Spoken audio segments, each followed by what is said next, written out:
listening to Keep Sports News, KSN. Keep Sports News.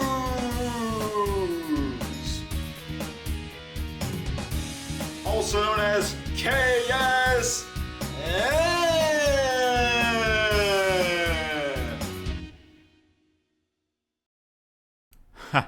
Well.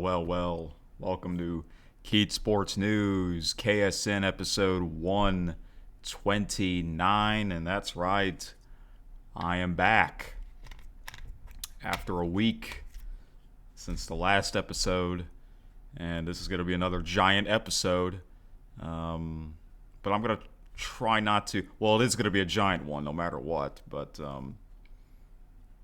yeah. I am kind of tired, but that's okay. It is a Saturday, special Saturday edition of KSN. You're probably wondering, what the heck was that intro? Well, that was on the latest video of Eric Super Magnificent. Yeah, that channel also did not upload any videos for a week, just like this channel. So yeah, both channels wanted some time off. A week, and yeah, it flown by. I enjoyed my break, to be honest with you. So, yeah. This episode is a special Saturday edition. And what's so special about this one? Well, 5-Tayer, if you're listening to this, you and I had a call. That's right, we did a call from a couple nights ago, and I will play that call. It's a big one of us talking about sports, whatever came to our mind. So yeah, before we get to that, there are some topics that I want to talk about. And I know I said no clock on Saturday's episodes, but I'm going to make it quick. Because this is going to be a big episode anyways. So yeah, plus I'm kind of tired. All right. So I'm back. How have I been? I've been doing all right. I did watch sports pretty much every night during my time off. And there is a lot to talk about, but nothing really major happened, I don't think. Nothing really major happened. Which I guess that's a good thing. There are some big news, but nothing really crazy to me. This is to me. There's probably some crazy news that I'm probably gonna miss. I mean, listen, we're in the spring season. There is a lot to talk about. So,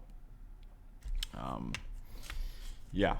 Again, the reason why, if you're wondering why I took time off, is because I wanted to, and my upload speed was very low. Like, these episodes have been big ones, and they would take hours and hours to upload them, and it's due to my low upload speed.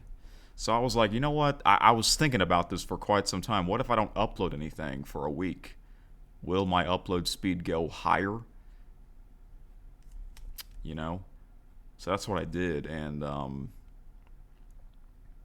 have 4 TVs, and I wonder if the reason why the upload speed has been low lately was because I would have all my TVs on playing something at the same time.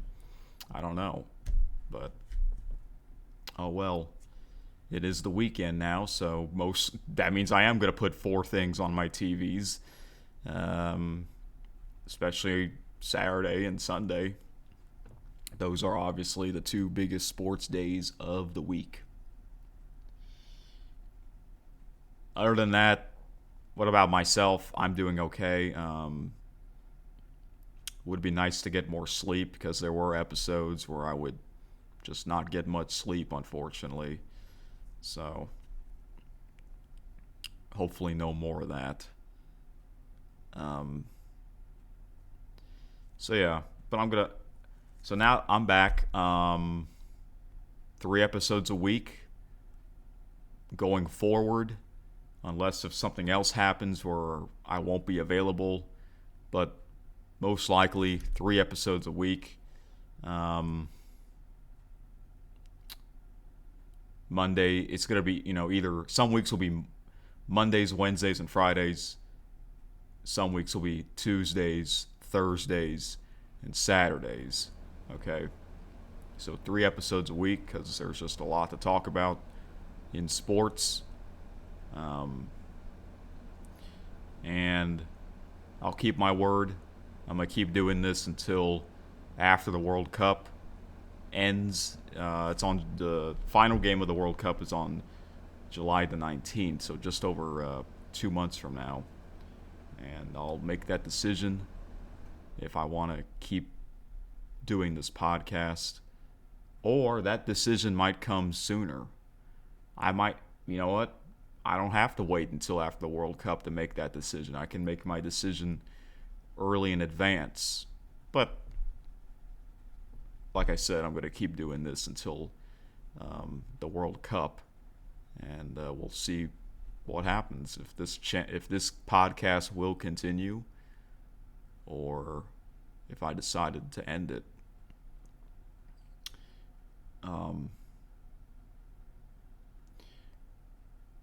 I noticed that the views have kind of gone up a bit, so that's great.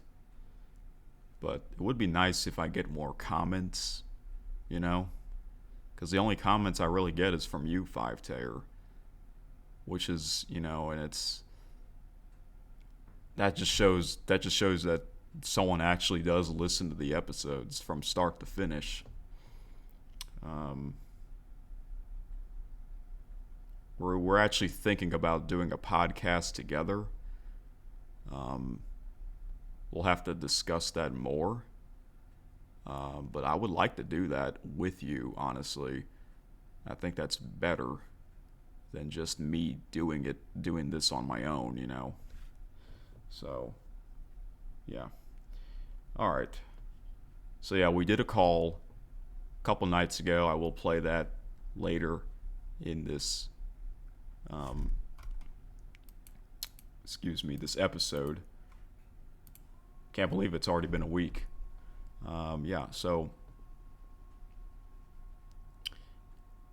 That's really it for my little intro or announcement.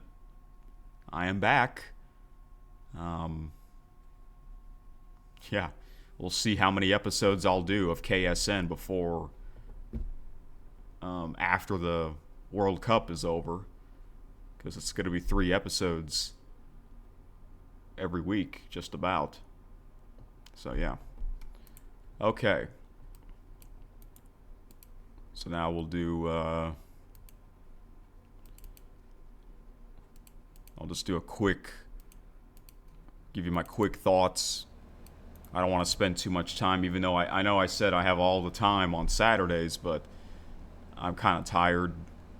Kind of want to get more sleep. So here we go. Let's get to it. The NBA playoffs here. I'm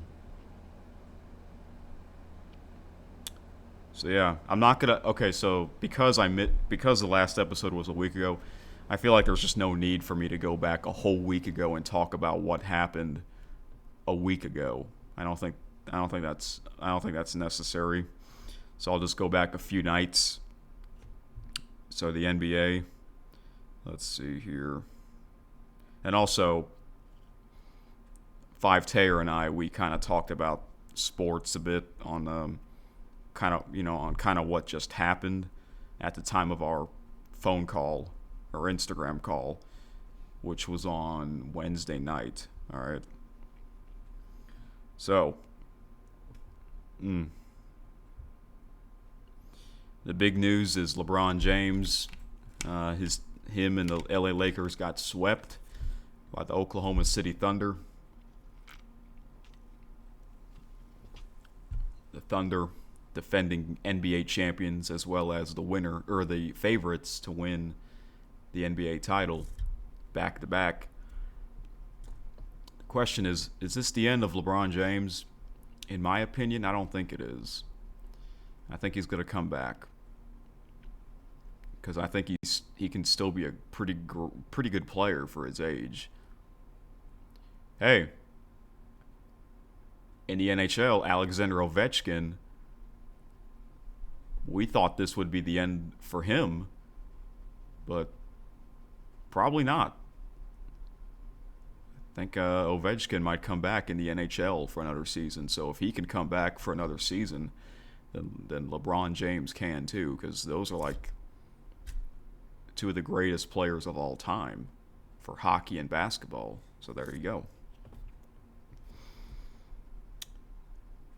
I heard some people say that LeBron James should go back to the Cleveland Cavaliers next season, and I hope he does. To, because that's the team that he started his career.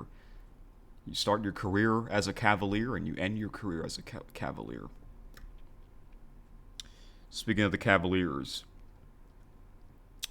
they beat the Detroit Pistons on the road in Game 5 in overtime.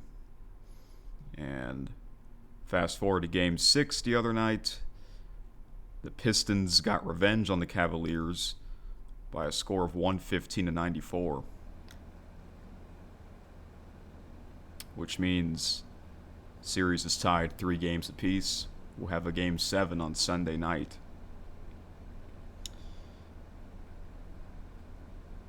And the other game that just happened, San Antonio Spurs are moving on to the Western Conference Final. They eliminated the Minnesota Timberwolves 139-109. And I'm honestly not surprised that the Spurs and the Pistons won their games, even though they were visiting teams. I just thought they were better teams than the Cavaliers and the Timberwolves. So the Western Conference Final was set. Thunder against Spurs, and then the Eastern Conference Final, Game 7. First, we have a Game 7 between the Cavaliers at the Pistons. I think the Pistons will win. I think they should win. Winner of this game will face the New York Knicks in the Eastern Conference Final. So Game 1 of the Western Final, Monday night. Spurs at the Thunder on NBC. That's going to be a pretty good series, I think. And I can see the Eastern Final also a great series as well. But I think the finals is going to be Thunder against Knicks, because those two teams played amazing in their second round, playoff round. I hope the Knicks win it all, because they haven't won it since 1973. That's a long, long time ago. It would be great to see a New York team not only win the NBA Finals, but a major championship. Because I think the last time a New York professional sports team won a championship was the New York Giants. Eli Manning and the Giants, they defeated Tom Brady and the New England Patriots not once but twice in the Super Bowl. All right, so that's NBA playoffs. Haven't been really following it too much, but I've been following more of the NHL playoffs because I'm always more into that anyways, because that's always exciting. So we'll go back to Wednesday.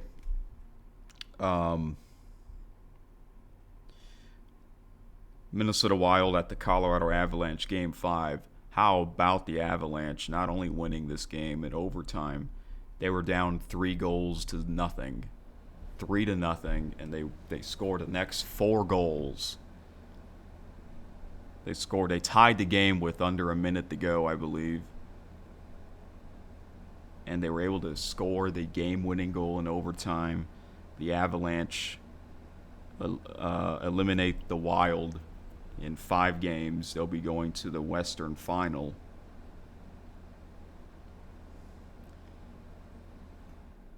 And the Thursday games, Montreal Canadiens at the Buffalo Sabres, Game 5. What a first period that was. I had that game on, and I was like, wow, that's a lot of goals in the first period. What was it, like 5 goals in the first period? That's crazy. And I'm like, wow, this might be a high-scoring game. And the Sabres didn't do much after the first period. It was pretty much all Canadians. They win 6-3. And this one's going to hurt for the Sabres because that game was in Buffalo. Now they got to play tonight. Game 6 is tonight in Montreal. The second game, Vegas Golden Knights, they eliminate the Anaheim Ducks by a score of 5-1. They win in 6 games, and I'm not really surprised. I just had a feeling that the Golden Knights are a better team. So they'll be facing the Colorado Avalanche. That's going to be a very interesting Western Conference final. But first, tonight, big Game 6 between the Sabres and Canadiens on ABC. It's a must-win for the Sabres if they want to keep their season playoff hopes alive. If the Canadiens win, they will move on to the Eastern Conference Final, take on the Carolina Hurricanes, the undefeated Carolina Hurricanes in the playoffs. Yeah, I think the Canadiens will win, but I don't know. That series had a lot of surprises. Game 7 will be on Monday night if necessary. And Wednesday will be Game 1 of the West Final. Not Tuesday night. That's interesting. I wonder why that's not on Tuesday night. Is it because the NBA, their Western Conference begins on Tuesday night? No, theirs also begin on Wednesday night. That is weird. Why not on Tuesday night? I guess they want to have more time to settle down or travel, even though,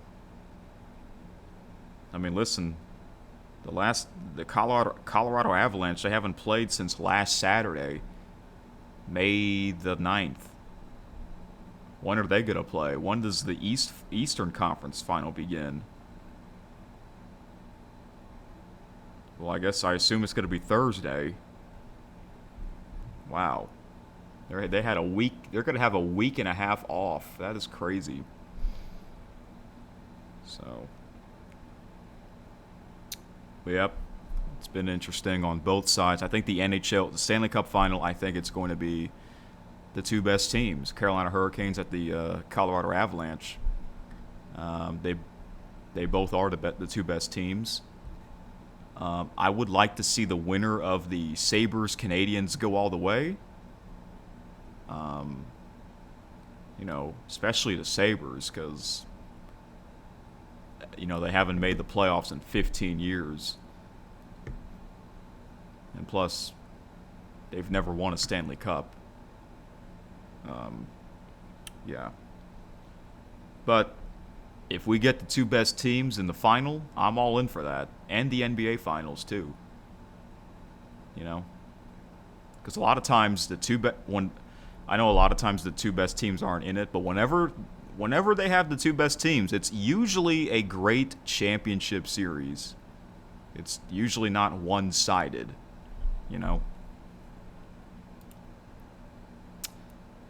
Well, we're going to stay with the NHL. Here is one big news that happened while I was away. Edmonton Oilers, they fired their coach, Kris Knoblauch. I don't know if I pronounced his name correctly, but I was like, why?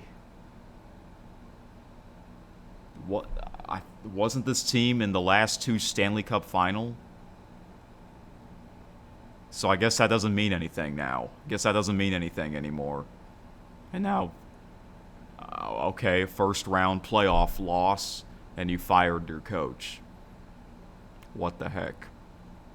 I don't understand. What is with these coaches getting fired?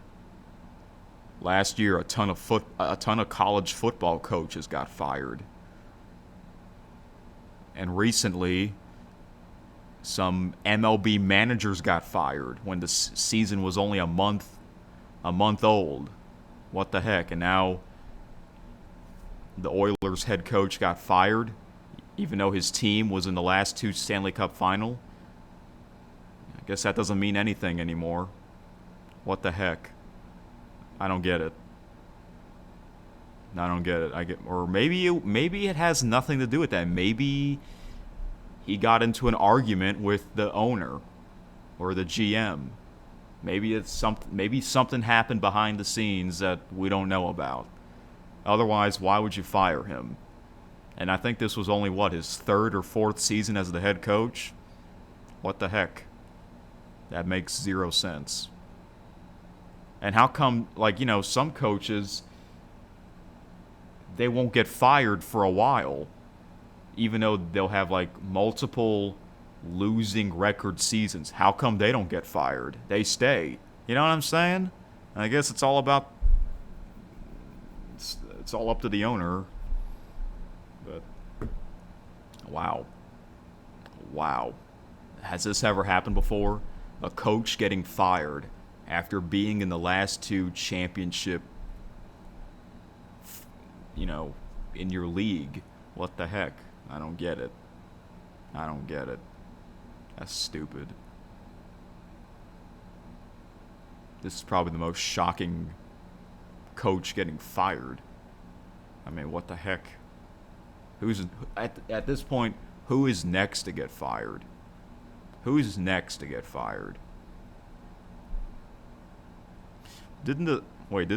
think I heard something about the 76ers. They fired their coach too. Okay. Maybe I don't know what to think of this anymore. It's just a lot of people are spoiled. Yeah, a lot of people are spoiled. All right, we got to move on here. MLB. Haven't been following it lately because of the playoffs, and that's the problem with the MLB. Their season is in their season is in the middle of a bunch of other sporting events. It is what it is. Not really any big news in the MLB. Let's check the standings. The Tampa Bay Rays are now in first place in the American League East. I heard that the Yankees were in a 4-game losing streak, and that's what caused the Rays to jump over the Yankees.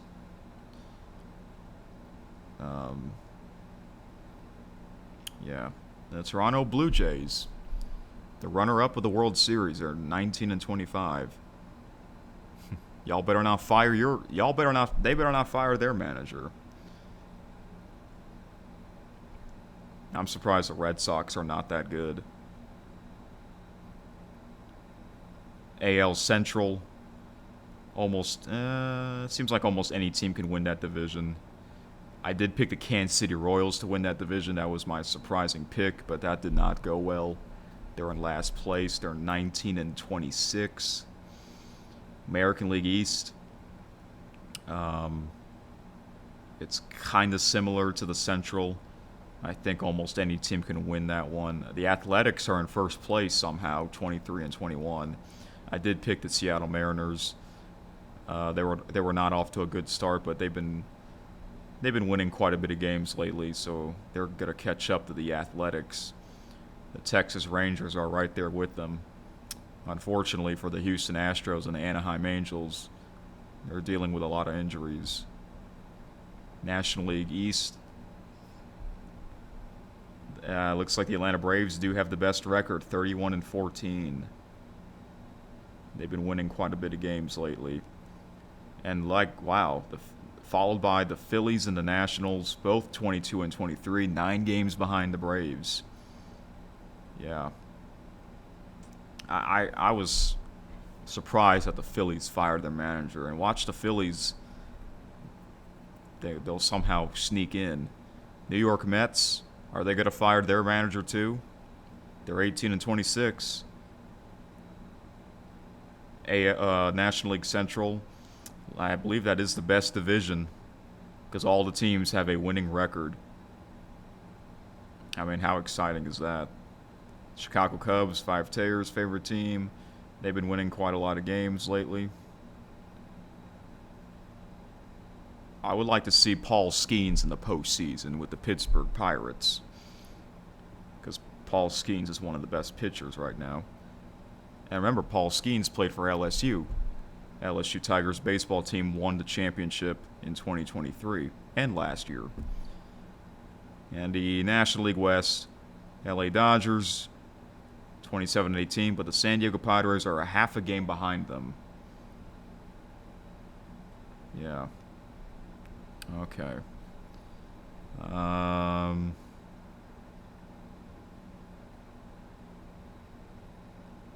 Oh, I did tune into that Tuesday night TBS game. I completely forgot about it. But when I went to YouTube TV, you know how when you go to YouTube TV, it'll automatically play a channel for you? That was the channel that was automatically playing for me on TBS. Chicago Cubs at the Atlanta Braves. And, yeah, I decided to tune in, mainly because of the passing of Ted Turner and Bobby Cox. Yes. Isn't that crazy? Bobby Cox also passed away 2 days after Ted Turner and 4 days after John Sterling. That's crazy. Yes, I do know about that. And it happened again in threes, man. It happened again in threes. Those three legends they were part of the Atlanta Braves' history. Mainly Ted Turner and Bobby Cox, but John Sterling, before he went to the New York Yankees, he was with Atlanta Sports, the Hawks, and the Braves. Yeah, rest in peace to all those legends, man. Can you imagine if we get a Yankees versus Braves World Series? That's like going back in time to the late 90s, because Yankees and Braves were in quite a bit of World Series back in the mid to late 90s. All right. Now to the UFL. I am kind of behind again. The UFL, I am kind of behind again, but I'll eventually catch up on that. Hopefully, I'll be all caught up once the playoffs begin. So what game, let's see, let me tell you the last game I watched, which was from a few days ago. When I say from a few days ago, that's when I watched that game, but that game was like from over a week ago. Columbus Aviators at the St. Louis Battlehawks. That was the last game I watched, and that was from 7 days ago. So the last 4 games I have not watched. So I might watch one game today and maybe 2 games tomorrow on Sunday. Yeah. So, I bought 2 UFL shirts, by the way. That's right. I bought 2 UFL shirts after I got my Houston Gamblers shirt, so I will show that to y'all in the next episode of KSN. All right. But I think the 2 best teams, to me, I think the 2 best teams are the St. Louis Battlehawks and the DC Defenders. And that's always a big game whenever those 2 teams play. That's like a rivalry because those teams came from the XFL. That's right. So the championship game's in DC, so I'm hoping DC's in the championship game because I want to see the home fans in the championship game because that for some reason that did not happen last year and the year before with the game in St. Louis, and the Battlehawks weren't in it, unfortunately. So yeah, because last year's championship game, it was kind of a disappointment because not many seats were filled because the game was, no Battlehawks. They weren't in the game. I just don't think that the championship game should be at a neutral field. I think the team with the better record should host it. And I know you're going to say, well, that's not fair. That's not fair for the visiting team. I know. But the UFL is just getting started. This is only their third, well, technically this is their second season. But since the rebirth of the XFL in 2020, that's only a couple years ago, you know what I'm saying? So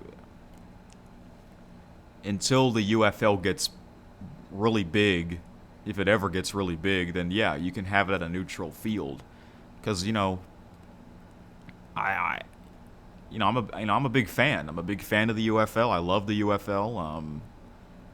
But after last year's and the year before's championship game with a bunch of empty seats, I'm like, all right, we gotta have the home team. We gotta have the team with the better record host it. That's just my opinion. So yeah, the game's in DC, even though it's a day game. I don't really like that it's a day game. It's on ABC Saturday afternoon because that night will be an NBA Finals, and they can't have it on Fox that night because they'll be hosting the World Cup. Honestly, I would rather have the game in St. Louis again, even though it's that would be 3 years in a row, but at least the game's indoors. I don't know. It would be kind of weird to watch an outdoor day championship game. That would be, I don't know. I find that a little weird to me because a lot of times the championship games are at night. Now back in the real old days, a lot of these games were in the daytime. The World Series was played in the daytime. The Super Bowl was played in the daytime. But this was way back before TV got big. I think radio was bigger than TV back then. We're talking over 50 years ago. Okay. Hey, my father, he he lived through those years. So, yeah. All right. Next thing.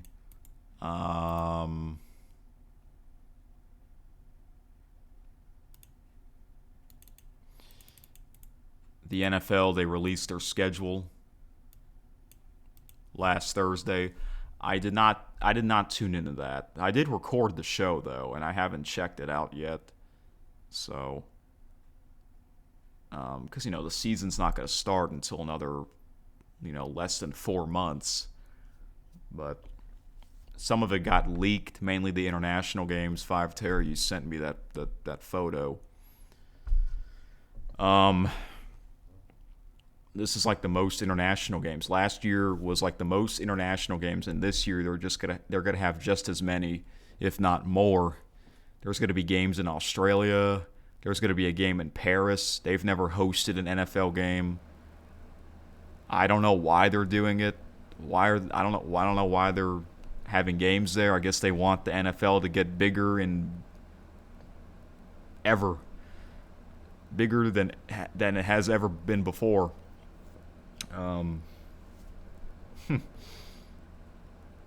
But I know there are people that don't like international games, especially this amount. But it doesn't really bother me because I'm not a big NFL fan. And they're doing it for the money. And they want to be worldwide like WWE. It's funny. WWE and NFL, they're very similar in a way. They are. They're very similar. They want to make as much money as possible. And they are doing that. Yeah. So. But I don't blame the people that are not a fan of international games. I don't blame them for not liking the fact that there are this many international games. Because back when I used to watch a lot of the NFL, there were like only 3 London games. Just 3. But now there's a lot more international games. What they need to do, they need to play 18 games. If the CFL can play 18 games, the NFL can easily play 18 games.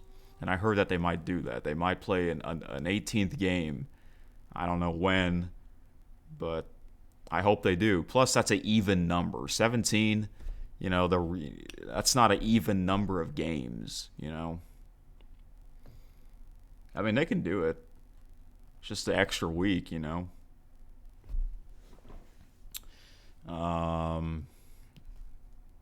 Yeah. So it is what it is. But you know what? I might like the NFL more than college football now. Now that I'm thinking about it, because college football, it's a lot of drama going on with these players using the transfer portal and NIL this and NIL that. Like, oh my gosh. It's kind of ridiculous.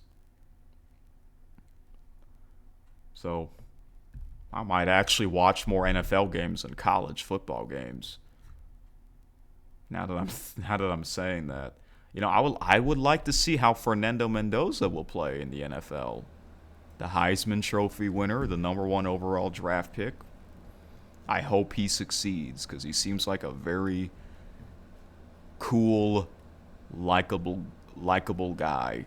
He is. And I hope the Vegas Raiders have a much better season. That's a team that hasn't been great in a long time. I would want to see teams that haven't been great in a long time to be great this season, like the New York Jets, Cleveland Browns, Houston Texans, they've gotten better. Jacksonville Jaguars, they've gotten better, so that's great. Those teams used to suck. Tennessee Titans, that team sucks now. They are getting a new stadium, though, so maybe just like the Buffalo Bills, so that's cool. And I heard that the Kansas City Chiefs are going to get a new stadium, too, and it's going to be a dome. I wonder why. Why is it going to be a dome? And the Kansas City Royals are also going to get a new stadium, but it's not. That won't be a dome. So, yeah. I'll tell you what, a team that will never change is the Green Bay Packers. They're old school. Aaron Rodgers will play another season. I hope he does well. If not, then he should hang it up. He's going to reunite with Mike McCarthy, though. Mike McCarthy used to be the Packers head coach, and Aaron Rodgers used to be the Packers quarterback. But it's at the same time, I feel like McCarthy and Rodgers should stay as a Packer and retire as a Packer. Somehow Mike McCarthy got fired with the Packers because he had one bad season. I mean, like, what the heck? It's just one bad season. Okay, then. All right. So, yeah, I'm trying not to take too much time on all these topics. I know I could have used the clock, but I decided not to. So now, I'm going to talk about the big thing happening this weekend, or today, I should say, is the Preakness Stakes. How about we play that amazing music, NBC horse racing theme? That feels great to hear that theme. All right, so I know that the Kentucky Derby winner will not be in the Preakness race, and I'm not surprised. It's been like that in recent years. The trainer and owner, they just decided not to have their horse run in the Preakness. So I'm wondering if the Kentucky Derby winner will run in the Belmont Stakes, which will be 3 weeks from today. Let's see. Golden Tempo. All right. Golden Tempo won the Kentucky Derby. So let's see here. Oh, man. I mean, hey, it was cool to see first ever female trainer winning the Kentucky Derby. Historic. I really wish Renegade won because, Mike Rapoli's horse, the UFL owner. I think if Renegade were to win, I had a feeling think Renegade would probably also run in the Preakness, maybe. I don't know. Could be wrong, though. I remember 2 years ago, the Kentucky Derby runner-up, Journalism, he ran in the Preakness in 2024, and he won. As a matter of fact, he also ran in the Belmont Stakes. Yeah. Journalism, the horse, ran in all 3 races, so that was awesome. Alright, so let's see the entries. Oh, by the way, for the first time, I think ever, the Preakness Stakes will not be held at the Pinnacle Racecourse because they're doing construction there. It's going to be at Laurel Park. We'll see how that goes. Okay. And I'm always excited for the Preakness because it's always around my birthday. That's right, my birthday's on May 19th, so it's always around my birthday. Sometimes, if my birthday's on a Saturday, it's going to be on the same day as the Preakness. And I was born on a Saturday, 2001. I should watch the 2001 Preakness Stakes, which was the first year on NBC, by the way, 25 years ago. Alright. Let's see the entries here. Any horses from the Kentucky Derby?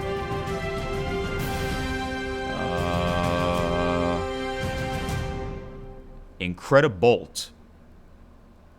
Incredibolt. That horse was in the Kentucky Derby, right? I think so. And Incredibolt. What place did he finish? 6th. Anyone else? Okay, Golden Tempo's not in it. Renegade isn't in it. Ocelli came in 3rd in the Kentucky Derby. Let's see any jockeys. Any familiar jockeys. Any that I'm familiar with. John Velasquez. He'll be riding on a horse called Corona de Oro. Okay. Any familiar trainers? Bob Baffert, is he in this? No. Actually, not many familiar trainers other than Chad Brown. Let's see, a couple of 30-to-1 shots. So I don't know which horse to cheer for. I guess Ocelli. I'll still watch it. Oh, by the way, let me just say this now. I'm actually not gonna be able to watch it live because I have brothers. My brothers are actually going to come over to celebrate me and my parents' birthdays. That's right, my parents' birthdays are also in the month of May. Isn't that crazy? We're going to go out to eat at 6 p.m., which I believe that is post time for the Preakness, so I'm not going to be able to watch that live. But that's okay. I'm going to watch it on Sunday. It's on Peacock. You can watch the replay on Peacock, and the best part is you don't have to deal with the commercials. Well, if you have premium. I have Peacock Premium, so I don't have to deal with any of the commercials. So all I can say is I hope I don't get spoiled.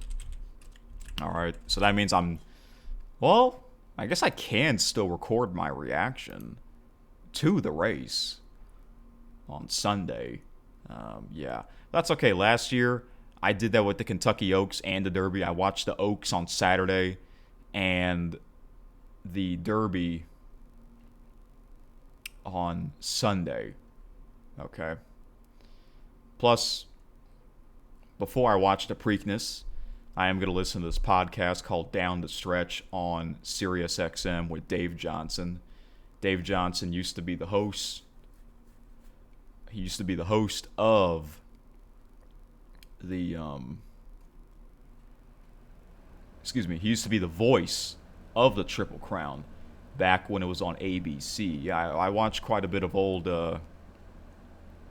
Kentucky Derbies. And Preakness and Triple Crown and Belmonts. So, yeah. Okay. So, All right, before I get to the call with 5-Tear,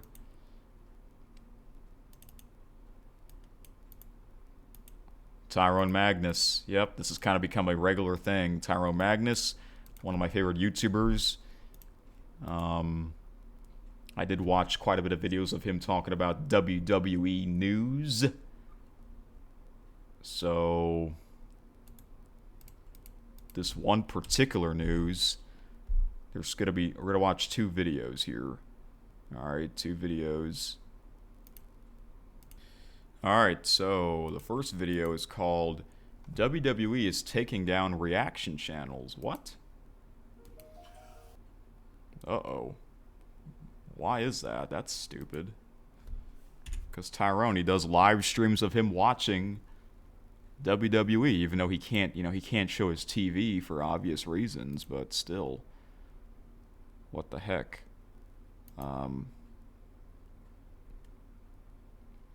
Yeah. Oh, by the way, I forgot to put this on my list. The WWE. I did not watch Backlash. Actually, well, I had it on in the background, but I wasn't actually watching it. Because my friends came over last Saturday. That's why. I couldn't watch it. But at the same time, the matches were kind of predictable. I think I got all the matches correct.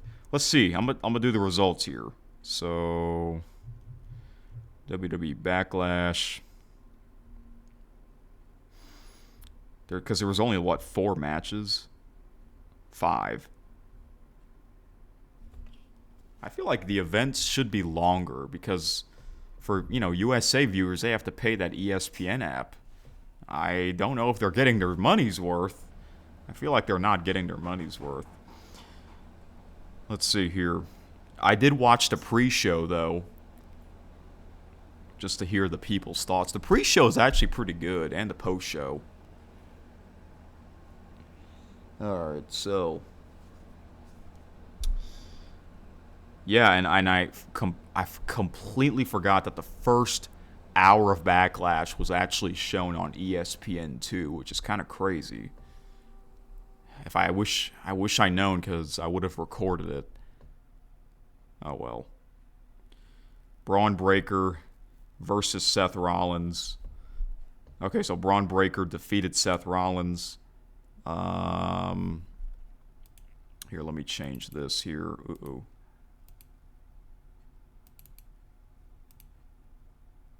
Where is it? I have so much text. WWE Backlash.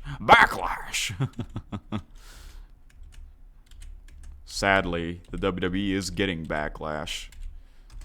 Like, for real. Did I pick Seth Rollins? I forgot who I picked in that match. I think I did. Well, I got that one wrong. I'm sure it was a great match. Trick Williams defeated Sami Zayn to retain the United States Championship. I did pick Trick Williams to win that one. Danhausen and Minihausen defeated The Miz and Kit Wilson. Okay, well, at the time, we didn't know who Danhausen's tag team partner was, but I had a feeling his team would win anyways, and that happened. Io Sky defeated Asuka. I got that one wrong, because I believe I picked Asuka to win. Hey, these matches are longer, though, than WrestleMania. I guess they had to be, because there was only 5 matches. In the main event, Roman Reigns successfully defended his World Heavyweight Championship against Jacob Fatu by pinfall. Yeah, I just knew, like there's just no way Roman would lose. I'm sure the match was great, but it's like Roman just won the title. Like, he can't lose. He can't lose it already. You know what I'm saying? What if he keeps the title for over 3 years again, like he did with the Universal Championship? Like, wow, that would be kind of crazy. All right, so time to watch some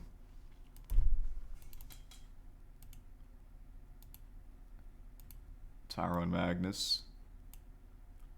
Here we go. Let's see what he has to say about this. WWE's taking down reaction channels.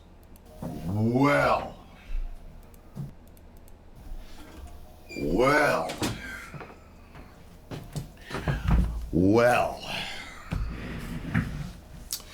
So. Oh boy. I just happened to run into this when I was watching WrestleMania. And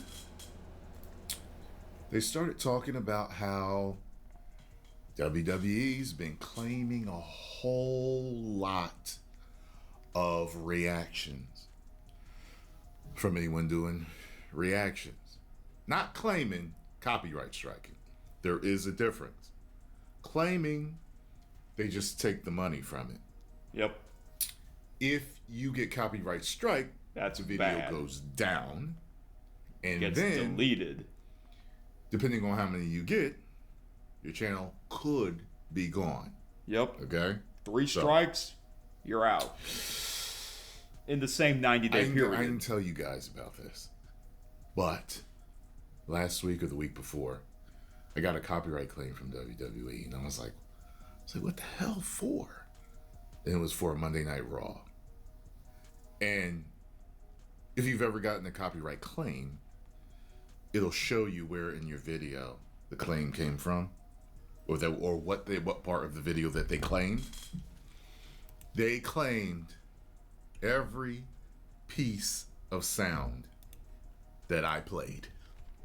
So you know how a lot of times I would play the sound, I put my headphones back on, I might play some sound, put the headphones. They claimed every tiny little medium whatever bit of sound that I played.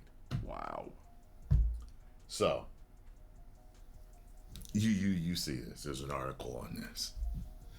The problem, from what I'm hearing, is that they've actually been doing it with a particular service, and they're using bots to do it.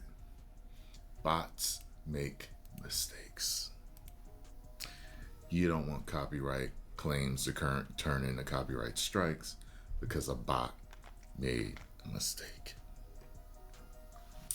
So, I definitely... Let me charge my phone. This is the reason why I told y'all I'm listening. I didn't want to do reactions with sound. There's so many there's so many other streamers that play sound with it just as long as you don't play no picture. You cool and this and that. Wrong. Because now that they're claiming sound, you could possibly get a problem with that. If not, your business is shut down because you can't even, you know what I mean? Make any revenue off of that, so that's it. This so if you sucks. play a little sound or whatever. Also, if you get a strike, like I'm hearing channels all over the place. Like I'm hearing that they're mainly jumping on Instagram and TikTok right now. Okay? TikTok. I got that one, and I was like, out of all of my Monday Night Raw reactions, just that one? So maybe they literally got people just going through one by whatever they run into. Okay, here, all right.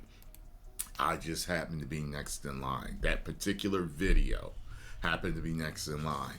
And then they might have been jumping on 10, 15 other creators on YouTube claiming all of their stuff. It's weird from how playing this sound works. too, and eventually they would get back to me. So,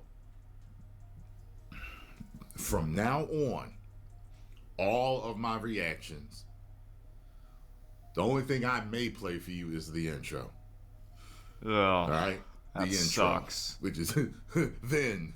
Dun, dun, dun, dun, dun, dun, dun, Now. dun, dun, dun, dun, dun, dun, dun, dun, now. Dun, dun, dun, dun, dun, dun, Forever. dun, dun, dun, dun, dun, dun, dun, dun, dun, dun, dun, dun, dun, Yeah, that- dun, dun, what if that's dun, copyright? dun, dun, Forever. Dun, dun, dun, dun, dun, dun, dun, dun, dun, dun, dun, dun, dun, Together. dun, dun, dun, dun.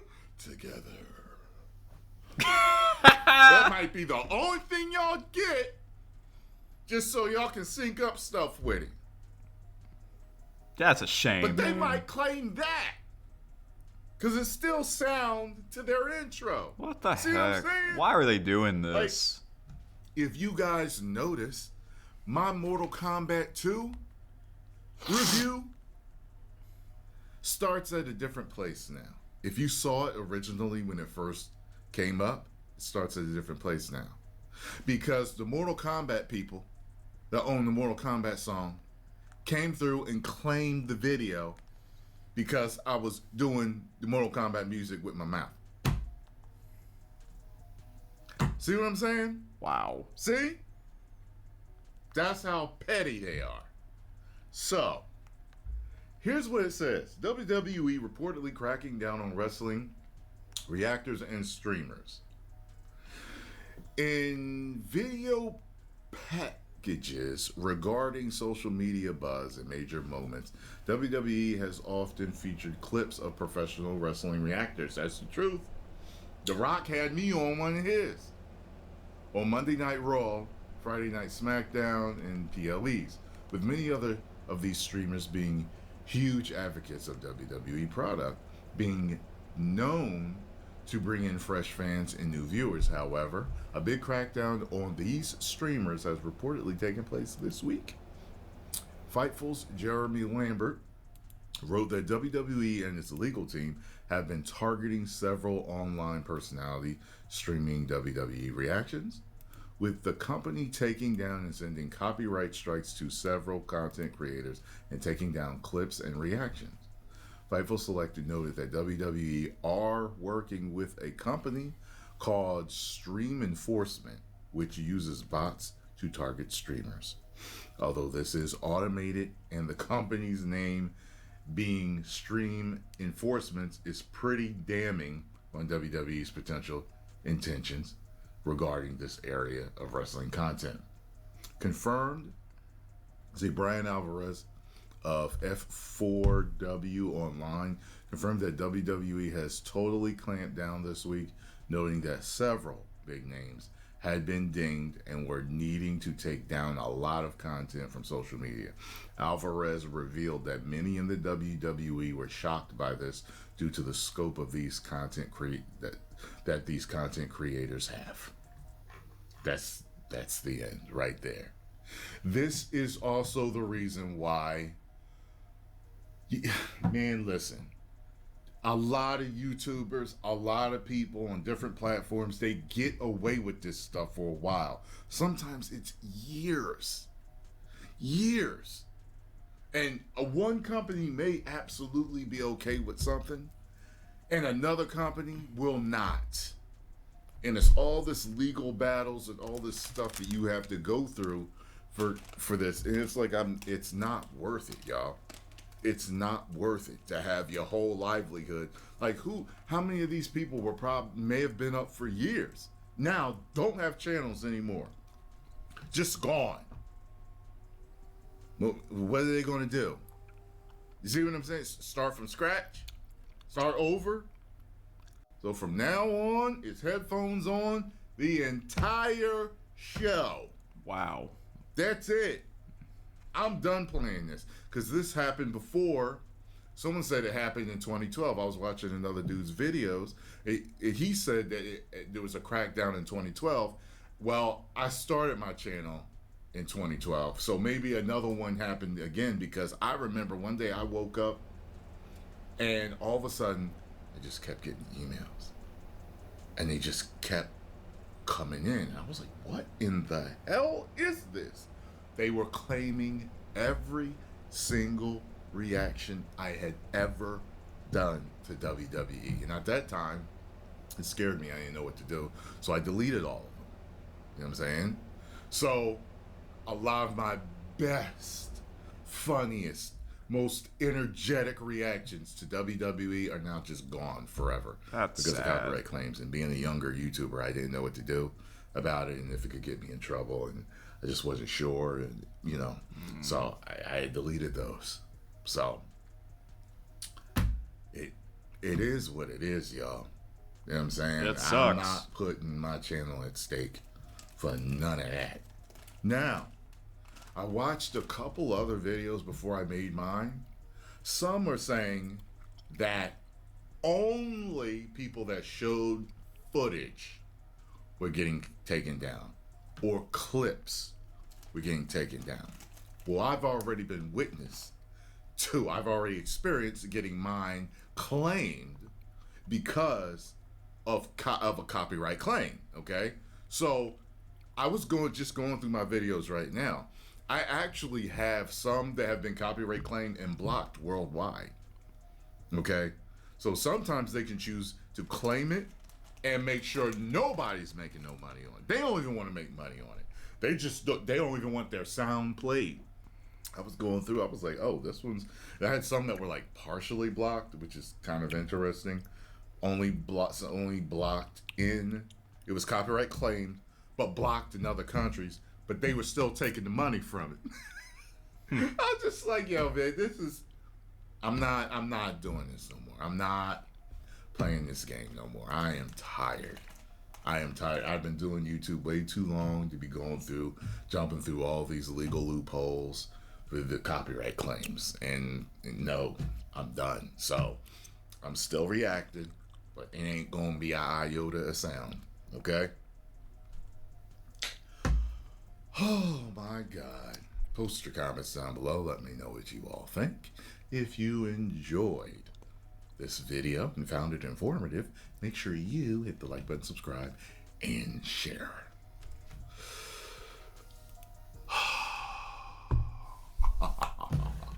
That'll be the thumbnail. 10 million subscribers. Yep, it was.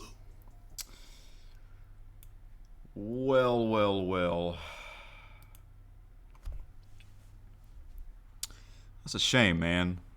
That is a shame, because I remembered watching those old WWE reaction videos of Tyrone Magnus, and then there was a time where I wanted to go back and rewatch them because they were really funny and entertaining. I'm like, wait, what happened to them? Why are they gone? But then I kind of had a feeling why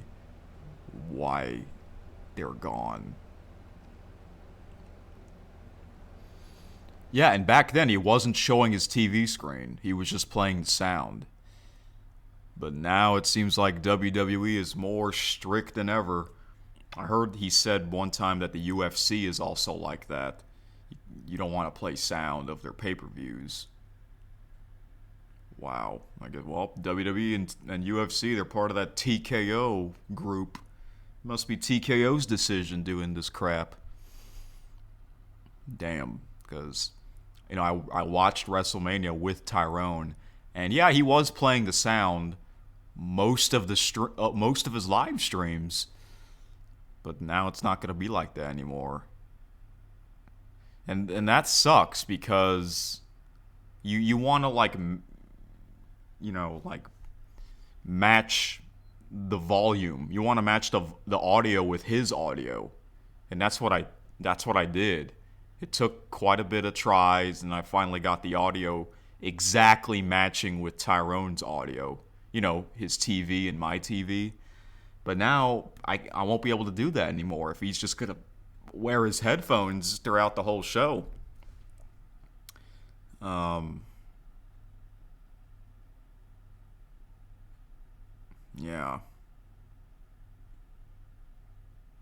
I don't know, maybe he'll play a sound for like 5 seconds. I don't know, maybe not. The next event is Saturday night's main event.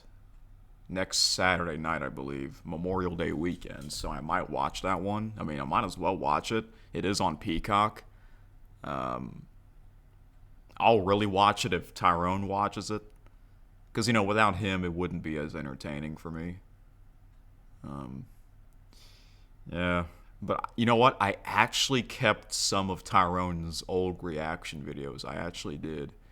And now I'm glad I kept some of his old ones, but I didn't kept all of them though. So that's a damn shame. Why are they doing this? Why? Come on. Now, one of my live streams on this channel did get taken down, but that was while I was live. It was the live stream where I was watching March Madness. Not the championship game, just on a regular Friday night, which I believe was day 2 of the tournament. And I remember I showed a little too much of my TV. Because I remember it used to be like, I would show like at most half of my TV, if not a good 1/4, a quarter of my TV screen. I'm talking about the big one. But in this stream, I showed a little bit too much of it, most of it, and I wasn't thinking. I thought it was good enough, but it got taken down while it was live. But then, during the championship game, I remember, okay, show much less of your TV screen, and that's what I did, and I did not get in trouble that time. So, yeah.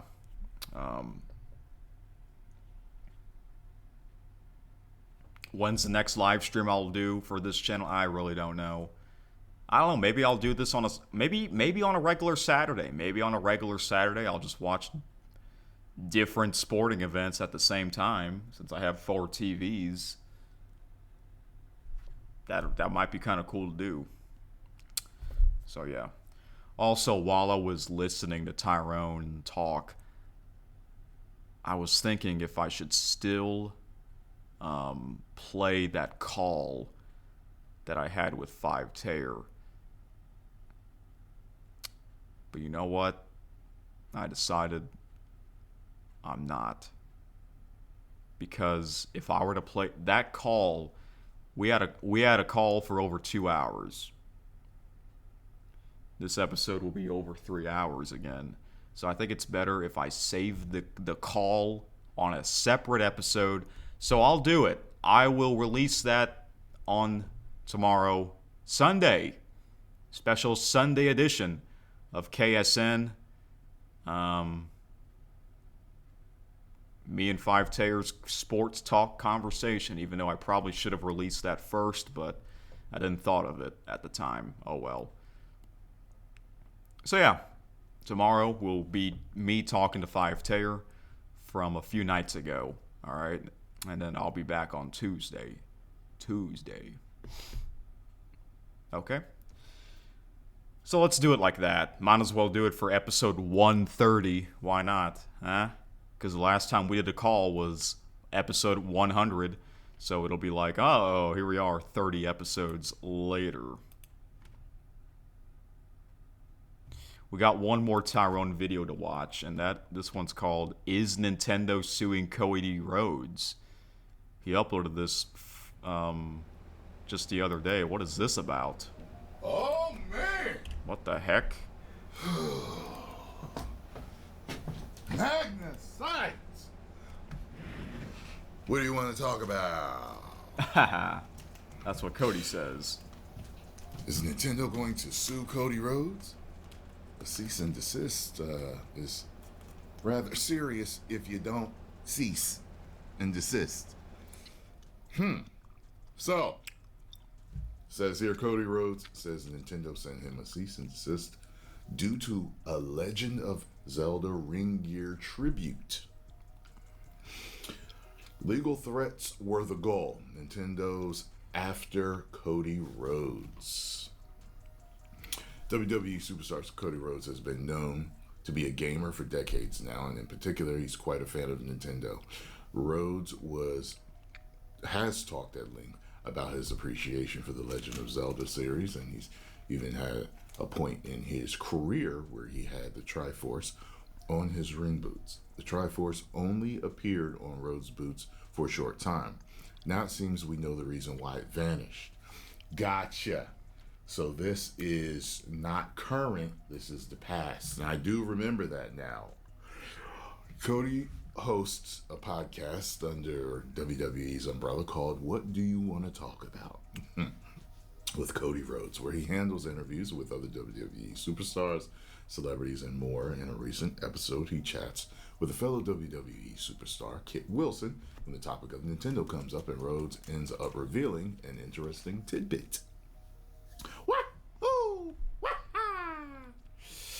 Okay, so while Rhodes once again talks about his love of The Legend of Zelda, and even gives a quick flash of his Triforce tattoo on his finger, he eventually talks about the Triforce and that he had on his ring boots. While it's not specifically said that Nintendo is the reason that the Triforce was removed from the boots, Cody follows up with Triforce talk by saying he received a cease and desist from Nintendo. Full details aren't revealed, but Rhodes does say that the interaction with Nintendo was very kind and that the Big N's team wasn't coming after anybody yet. They were very nice to him because he's, mainstream and this and that. Hey, listen, you don't own that. We kindly ask you that you remove it unless you want to get licensing. You want to pay a licensing fee for a... They're probably nice to him about it because he's big. You know what I mean? They didn't need him getting mad at him, maybe, and then having any backlash. In the interview snippet, Rhodes also talks about how the Legend of Zelda series relates to his pro wrestling person and ethos, and what the Triforce specifically means to his character. You can see an edited version of the discussion below. Well, I'm not going to watch that because WWE is going around giving strikes if you're showing video, and they're giving copyright claims if you just play sound. So it's no win-win situation there. You know what I mean? It sucks. Especially if you show video. So that's why it was removed. So I guess he's all in the clear.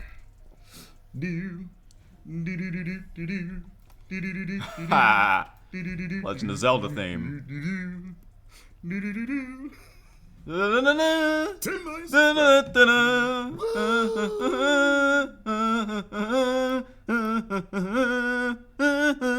Yeah, YouTube, are you gonna copyright claim that? I guess Nintendo is also strict. Okay. Well, that's a shame. Anyways, so YouTube is weird, man. When it comes to them checking for copyright, you just never know how that goes, Oh well. So, and you know what? That's kind of one of the reasons why I wanted to keep this separately from my main channel, which, it's a good thing.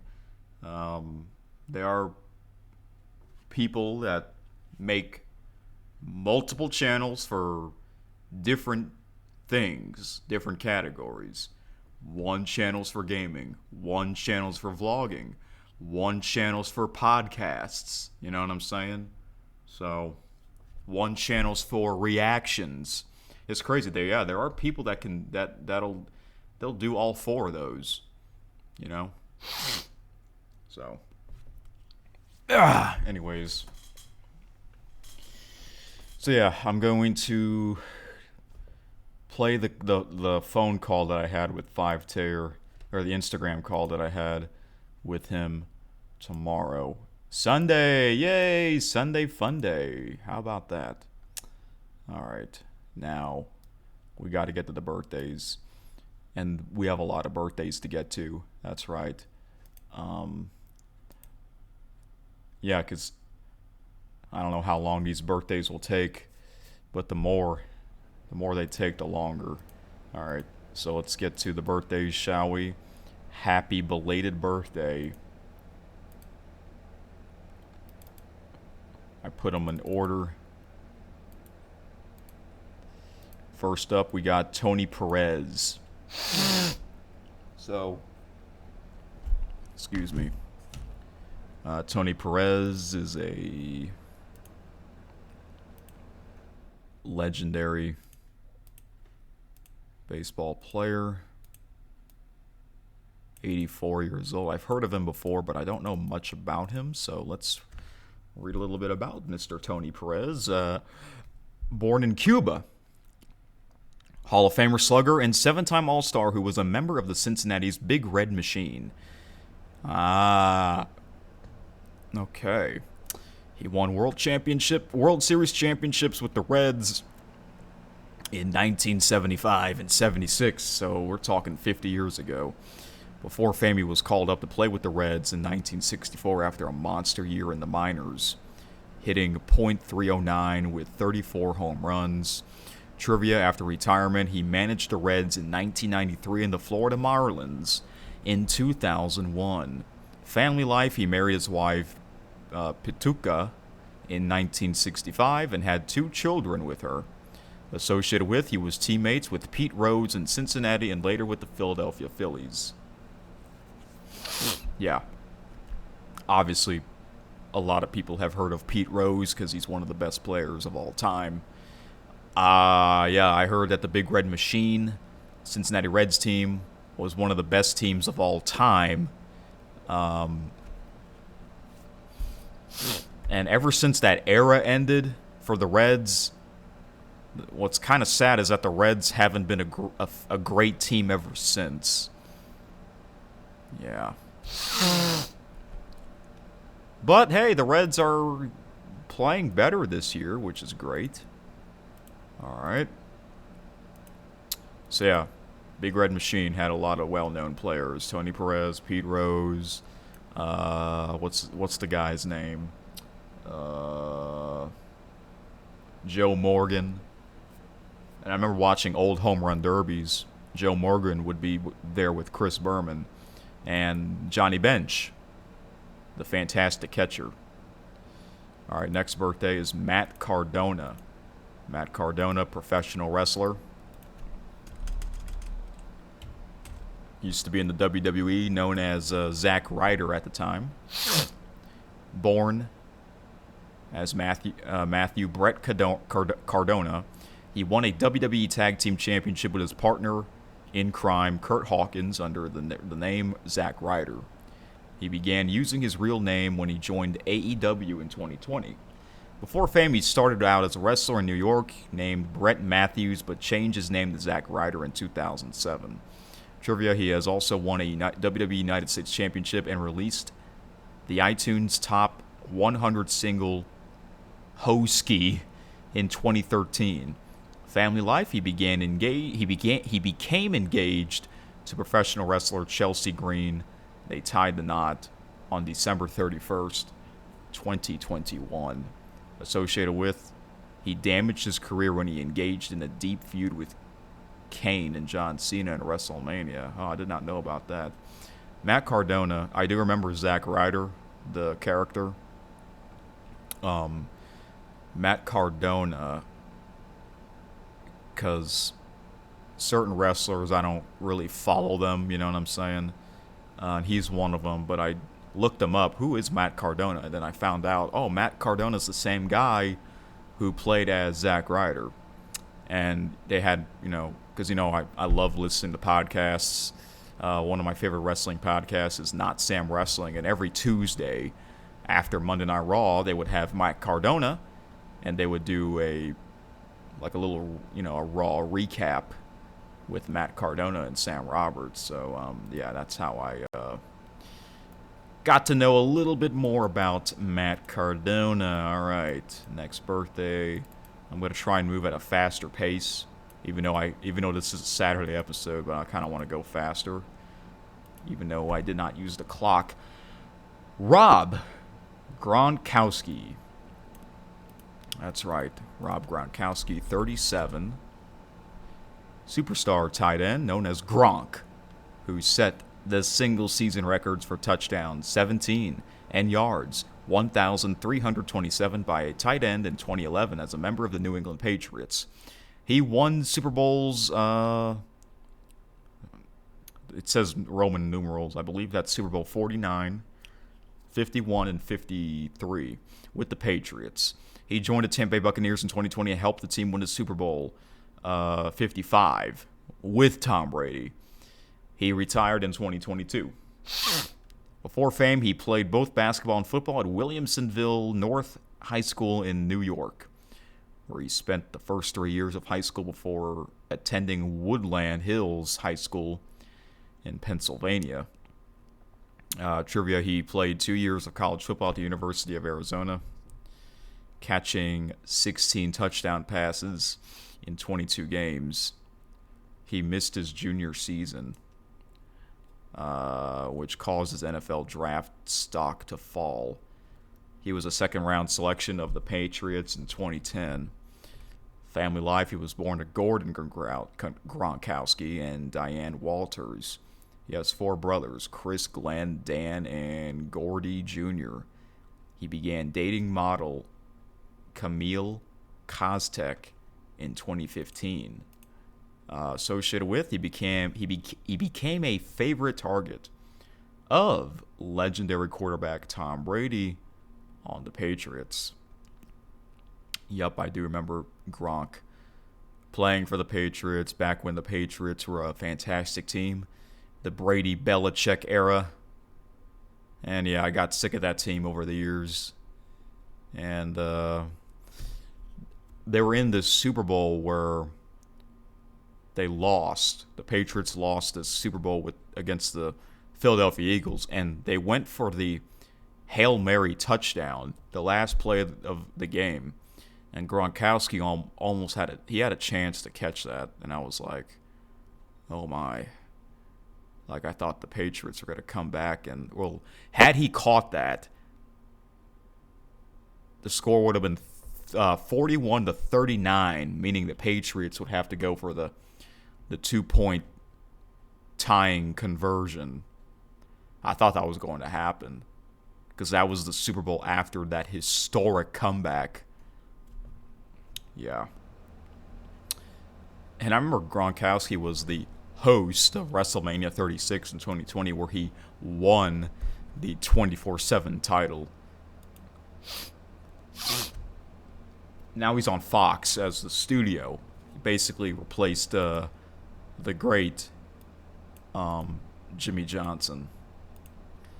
Last belated birthday. Well, technically, 2 more.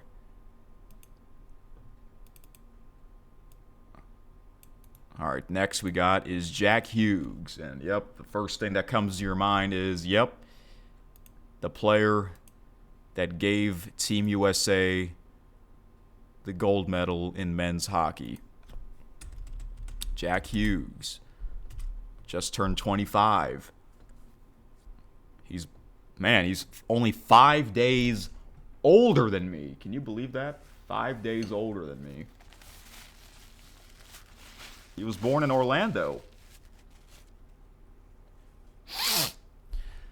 Hockey center who gained fame for his career with the U.S. National Development Team. He earned a gold medal with the U.S. U-17 side of the World U-17 Hockey Challenge. He was the consensus #1 prospect going into the 2019 NHL draft, where he became the first overall pick by the New Jersey Devils. Before fame, he played his minor league hockey career with the Mississauga Rebels of the Greater Toronto Hockey League, the GTHL. He broke through at the 2018 IIHF World U18 Championships as the MVP of the tournament. Trivia, he won the Junior Player of the Year award in 2018 as a top American-born junior hockey player. He led the U.S. U20 hockey team to a silver medal finish at the 2019 IIHF World U20 Championship. These are weird names for championships. Family life, his older brother, Quinn Hughes, and younger brother, Luke Hughes, are also NHL hockey players. Okay, I heard of another Hughes.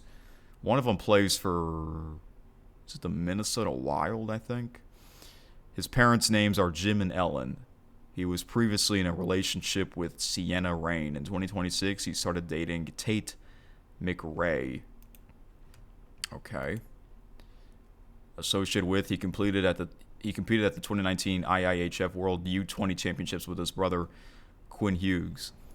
Okay, why didn't Famous Birthdays mention that he won the gold medal? That he scored the game-winning gold medal goal for Team USA at the this past February's Winter Olympics. Why didn't famous birthdays mention that? See, that's kind of the problem with famous birthdays, that they don't update.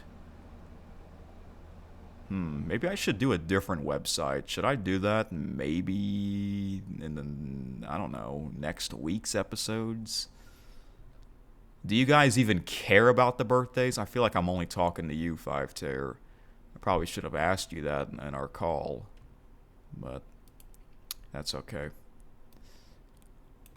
All right. But that is his golden moment. Jack Hughes scoring the game-winning goal for Team USA, winning the gold medal match.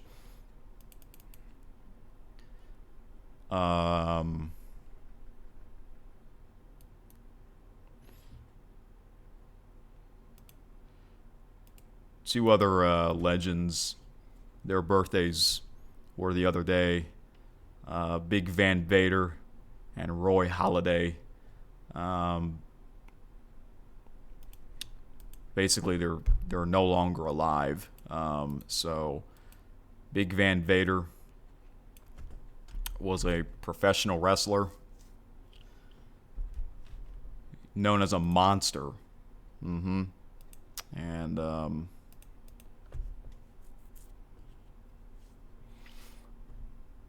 I remember watching 90s wrestling, and he would be in it on TV.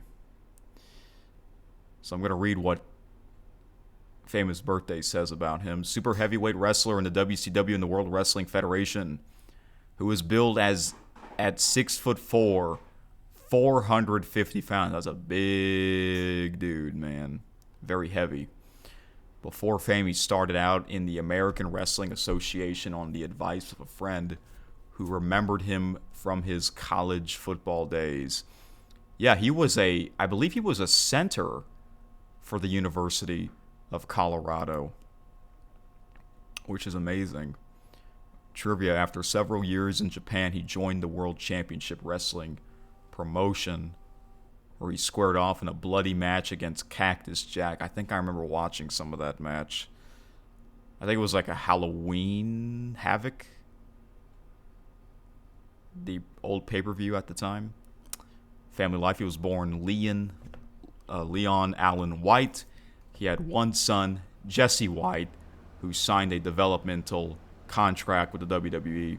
His marriage to Grace Connolly lasted from 1979 until 2007. Associated with in the WWF, he wrestled against The Undertaker, losing only after the interference of Paul Bearer, The Undertaker's former manager. But they fought at the Royal Rumble, 1997, the Royal Rumble, in the San Antonio Alamo Dome. And I remember this match because I got into watching the mid to late 90s wrestling, the Monday Night Wars era, which I'm still watching, by the way. I'm in the year 1999 between World Championship Wrestling, WCW, and the World Wrestling Federation, WWF.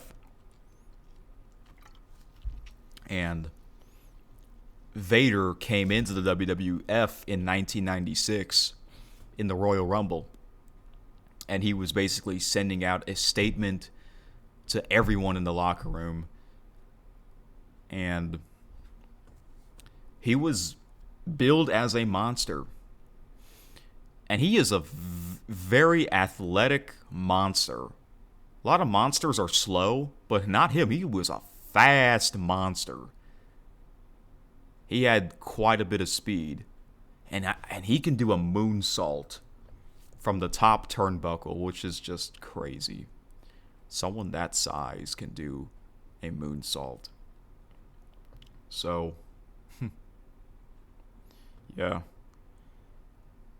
He was in this big match at SummerSlam in 1996 against Shawn Michaels.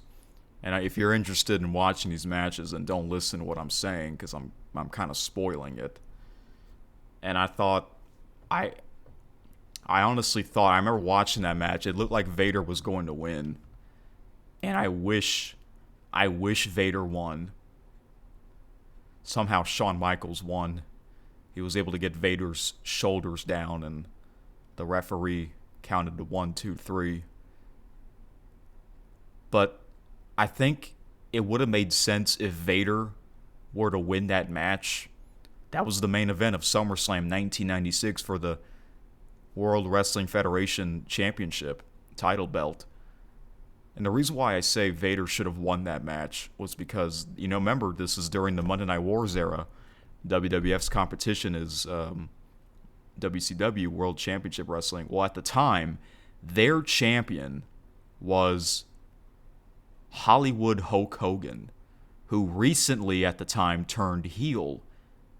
So it would have made sense if a heel were to win the WWF title. Vader was a heel most of his career. But I guess Vince McMahon didn't thought of that. He wanted Shawn Michaels to stay as the champion. But man, I wish Vader won that match. It's nice to see a big ass wrestler being the champion. I do, yeah. It's always. What's the word? I don't know how to describe it. It just feels right sometimes to have a big, super heavyweight wrestler to win their championship title. And unfortunately, that did not happen to Vader. I don't know if Vader won any titles. But at least they didn't treat Vader as a joke, but they could have pushed him more, but they didn't, sadly. And I think he left the WWF, and that was kind of like the end of his prime career.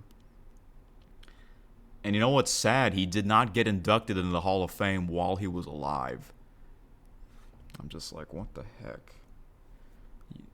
They could have inducted him to the Hall of Fame while he was alive, but they didn't. And they did that this year with Psycho Sid Justice.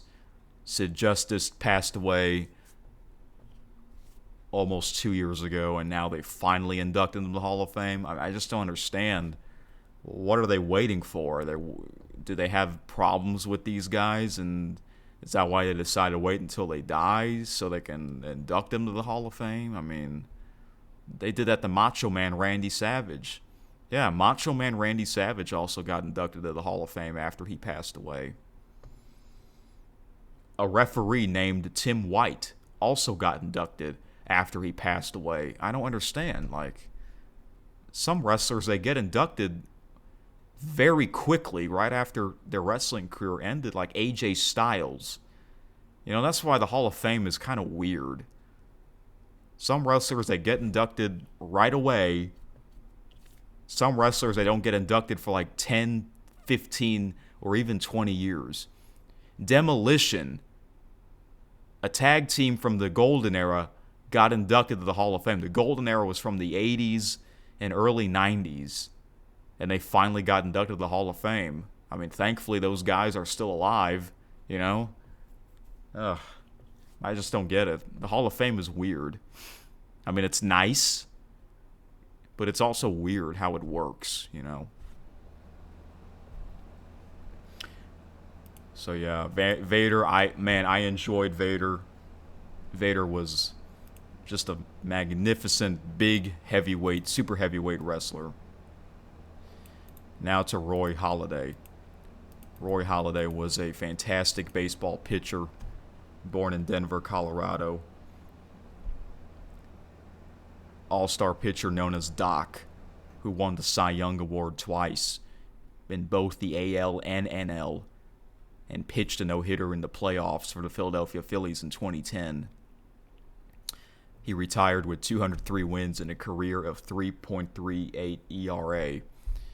Before fame, he lost a no-hitter in the ninth inning just in his second career MLB start. Trivia: 4 months prior to throwing his no-hitters in the playoffs, he threw a perfect game, making him the fifth player ever to record multiple no-hitters in one season. Family life: he married Brandy Gates on November 27, 1998, and had 2 children together. Associated with, he became the second player to throw a no-hitter in a playoff game more than 50 years after Don Larson through the first. So, yeah, Roy Halladay actually pitched a perfect game. He did. And he was only 40 years old when he passed away. He died of I believe it was a plane crash. Let me look that up and see if that's correct.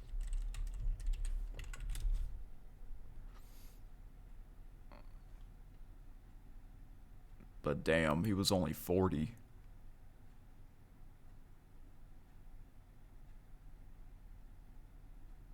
Yep. Crashed into the Gulf of Mexico. It's so sad, man. But he is a Philadelphia Philly legend. I believe they retired his number. What's his number? Is it 31, I want to say?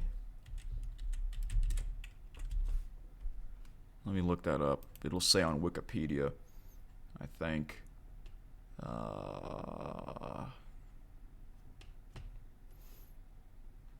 Legacy.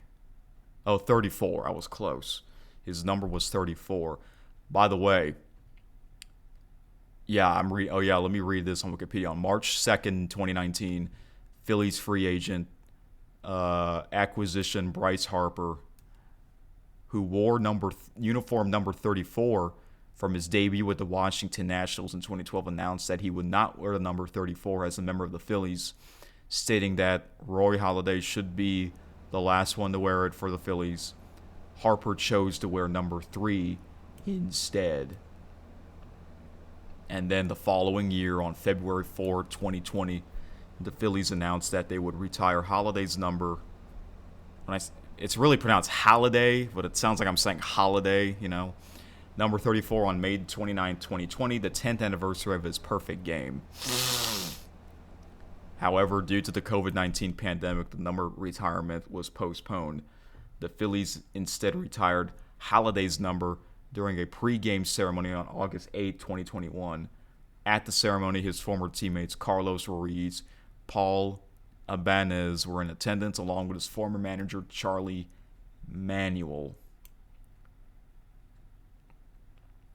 Steve Cartland, a fellow Hall of Fame pitcher for the Phillies, unveiled Halladay's number 34 display at the stadium. In the Phillies game that day, Phillies pitcher Zach Wheeler pitched a 2-hit complete game shutout in a 3-0 victory against the New York Mets, and became the first Phillies pitcher to retire 22 consecutive batters in a game since Halladay himself did so during his perfect game in 2010. When asked about Halladay after the game, Wheeler responded, quote, "Today was his day, and I just tried to pitch like him." So there you have it. That is Roy Halladay. He also played for the Toronto Blue Jays from 1998 to 2009. Okay. I just now realized that. But he pitched a perfect game in 2010, the same year he joined the Phillies.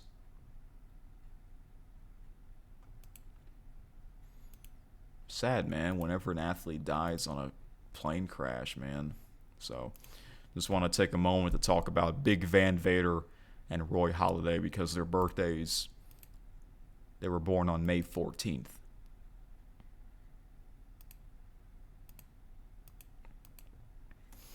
All right. Now to today's birthdays. We got a lot more birthdays here. So, today's birthdays. All right, the first one goes to Dan Patrick. Not an athlete, but a very familiar sports podcaster. Yeah, I know most of these are athletes, but some of them aren't, but they are a big part of sports. Sportscaster Dan Patrick. Happy 70th birthday to the great Dan Patrick. Emmy Award-winning sportscaster who hosts the popular sports show The Dan Patrick Show. Before fame, he was a star player on his high school's basketball team. He graduated with a degree in broadcast journalism from the University of Dayton. Trivia, he appeared in the 2011 comedy Just Go With It, which stars his friend Adam Sandler. Family life, he is the son of John and Patricia Doug, D-U-G-H. Associated with, he served as the ESPN anchor alongside Rich Eisen for many years. And him and Rich Eisen have well-known not only podcasts, sports talk shows, but also they both have great voices. They do. They both have great voices. That's right. So, I do like Dan Patrick and the Rich Eisen show. They have YouTube channels and they'll post clips. The best part is their interviews. They'll have like at least one or two special guests every day. So they're great. I haven't listened to them in a while though. Because remember, there was a time where I took a break from listening to podcasts as a whole, and that got into me listening to more music. But now I'm recently I've been getting back into listening to certain podcasts. Yeah. But they're both great. Dan Patrick, I think I heard he's going to retire on Christmas Eve of 2027. Why? I don't know. Because I heard him say that multiple times, that Christmas Eve of 2027, which is on a Friday, I believe, will be his final day, which is interesting because you don't want to retire after the Super Bowl, But yeah, Dan Patrick used to be on NBC, and I remember there was a time where he hosted a show called Sports Jeopardy. That was cool. Sports Jeopardy. And yes, I do know that there's like a new version of that on ESPN with Joe Buck as the host. I'm looking forward to that. But yeah, Dan Patrick and Rich Eisen both used to be on ESPN as Sports Center anchors. The old days. Yeah. And yeah, they both have great voices. Dan Patrick's show will be in the morning. And after that, after his show ends, you can listen to the Rich Eisen show. Yeah. Back to back. Live. But, yeah. They're both great. Dan Patrick, if you watch his show or some video clips on his YouTube channel of his show, his desk, I don't know if this is from, it looks like he's doing it from his home or his basement. He has so much stuff on his desk. It's crazy. It's full of sports-related items. A bunch. I know, he has a bunch. So,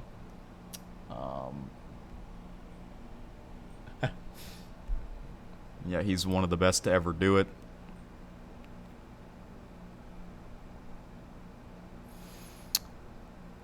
And yeah, I would like to get back into listening to him. All right. So yeah, big 70 for the great Dan Patrick. Next birthday, another professional wrestler legend, Ron Simmons. He played a character known as Farouk. Yeah, I know. And let's read what it says here.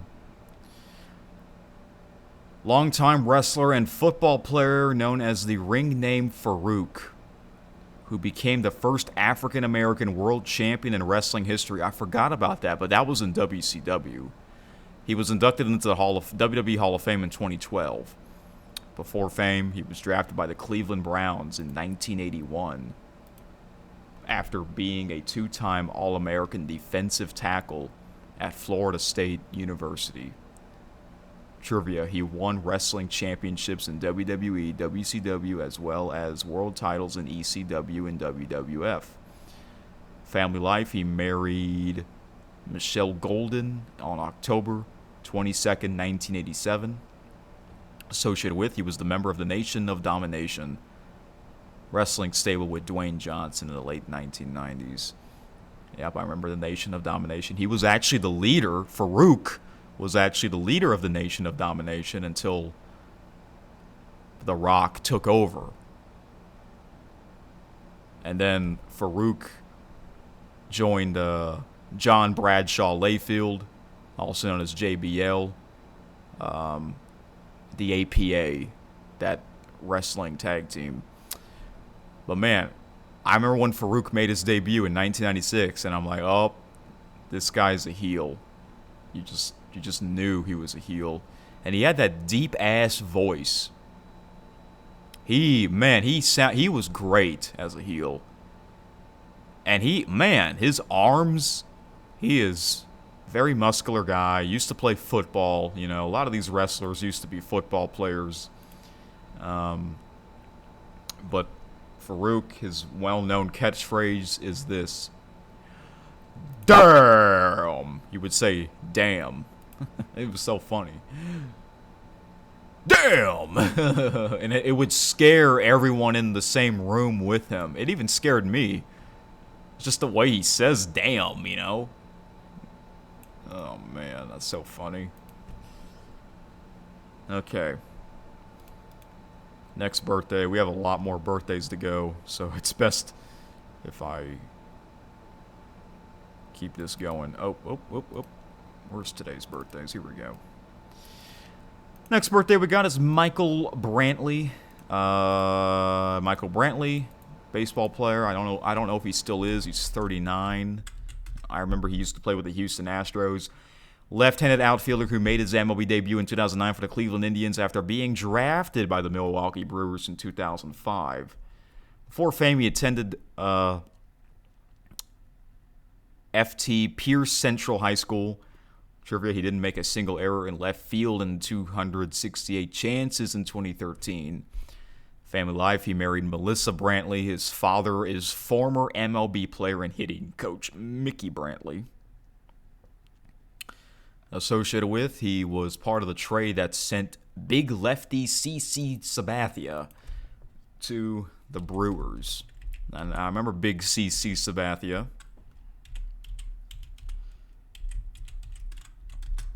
I know Michael Brantley is no longer with the Astros. Oh, he's a former player. Okay, so he's not playing anymore. So he was with the Cleveland Indians from 2009 to 2018. Then went to the Houston Astros from 2019 to 2023. And he was a great player for its time. Unfortunately, he was the player that struck out in the 2019 World Series that caused the Houston Astros to lose that World Series championship to the Washington Nationals. And that was a bad pitch that he swung, but that happens sometimes, man. Or that's happened quite a lot of times. You think the ball's going to come right down the middle of the strike zone, but it veers down below the zone, and the batter swings and a miss. And that just shows you how great these pitchers are. All right, next birthday is Desmond Howard. Desmond Howard, born in Cleveland, former professional and college football standout who belongs in a prestigious group of athletes to win both the Heisman Trophy and Super Bowl MVP honor as part of the Michigan Wolverines and Green Bay Packers, respectively. Before fame, he was drafted 4th overall by the Washington Redskins in the 1992 draft. Yeah, and I actually found that part. I found that part of the draft where he got drafted. Trivia: he later worked as an analyst for the popular pregame show College Game Day on ESPN. Family life: he was born in Cleveland, Ohio, which should leave a sour taste in the mouths of Ohio State fans. Associated with, he faced Drew Bledsoe of the New England Patriots in Super Bowl 31. And I did watch that Super Bowl, by the way. I think I watched that last year. That was a pretty good Super Bowl. It was on Fox. The announcers were Pat Summerall and John Madden. Both great announcers. Probably the greatest football broadcast team of all time. That's what many people would say. And it was awesome. The broadcast was awesome. I loved it. And Desmond Howard was actually the MVP of that Super Bowl, which is awesome. And he's been on College Game Day, I believe, since 2008. And he looks great. He looks fantastic. He's 56. And he still looks like he's in his 30s. He looks like he's 20 years younger. Yeah, or maybe 15, like he's 56, Some people in their 50s, they have gray hair. Not him, So, and everyone likes Desmond Howard on game day. His laugh is so funny. He laughs like a child. It's so funny when he laughs. Man. He's great. And he's got a great voice, and he's well known for making. He always goes first, making his predictions at the end of the game day show. Ohio State fans would boo him because he played for the Michigan Wolverines. Ohio State and Michigan, one of the biggest college football rivalries of all time. So,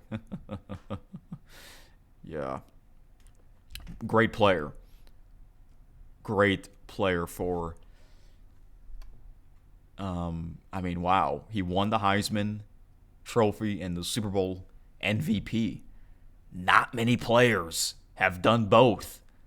A lot of times the Heisman Trophy winner and the Super Bowl MVP is a quarterback. So it's cool to see someone winning those who isn't a quarterback. You know what I'm saying?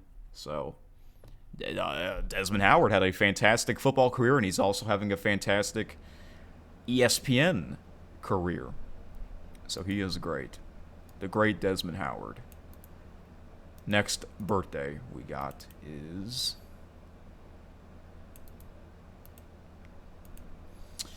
Alex Verdugo. I've heard of him before, but I know he's a baseball player, but I forgot what team he plays on, so let's read this. 30 years old. He'll turn 30. Baseball outfielder who made his professional debut with the LA Dodgers in September of 2017. He was traded to the Boston Red Sox in 2020. He began playing for the New York Yankees in 2024. Before fame, he attended Sauaro. I can't pronounce it. It's spelled Sauaro in high school in Tucson, Arizona, and was selected by the LA Dodgers in the second round of the 2014 MLB draft. Trivia, he played on the Mexican national team during the 2017 World Baseball Classic. He has accumulated more than 350,000 followers on his Instagram account. Family life, he has an older brother, Maria, and two older brothers, Joey Jr. and Chris. Associated with, on April 13, 2019, he posted a photo with his teammates, Kenta Maeda and Hyungjun Ryu. The captain read, quote, "Me hermanos." Huh. And I've heard of Kenta Maeda and Hyungjun Ryu. Kenta Maeda is a Japanese player.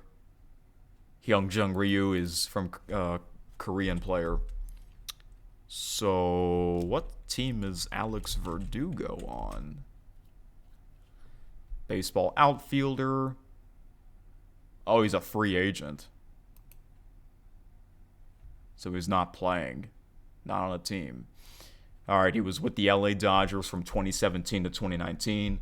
The Boston Red Sox from 2020 to 2023. New York Yankees in 2024. And the Atlanta Braves last year in 2025.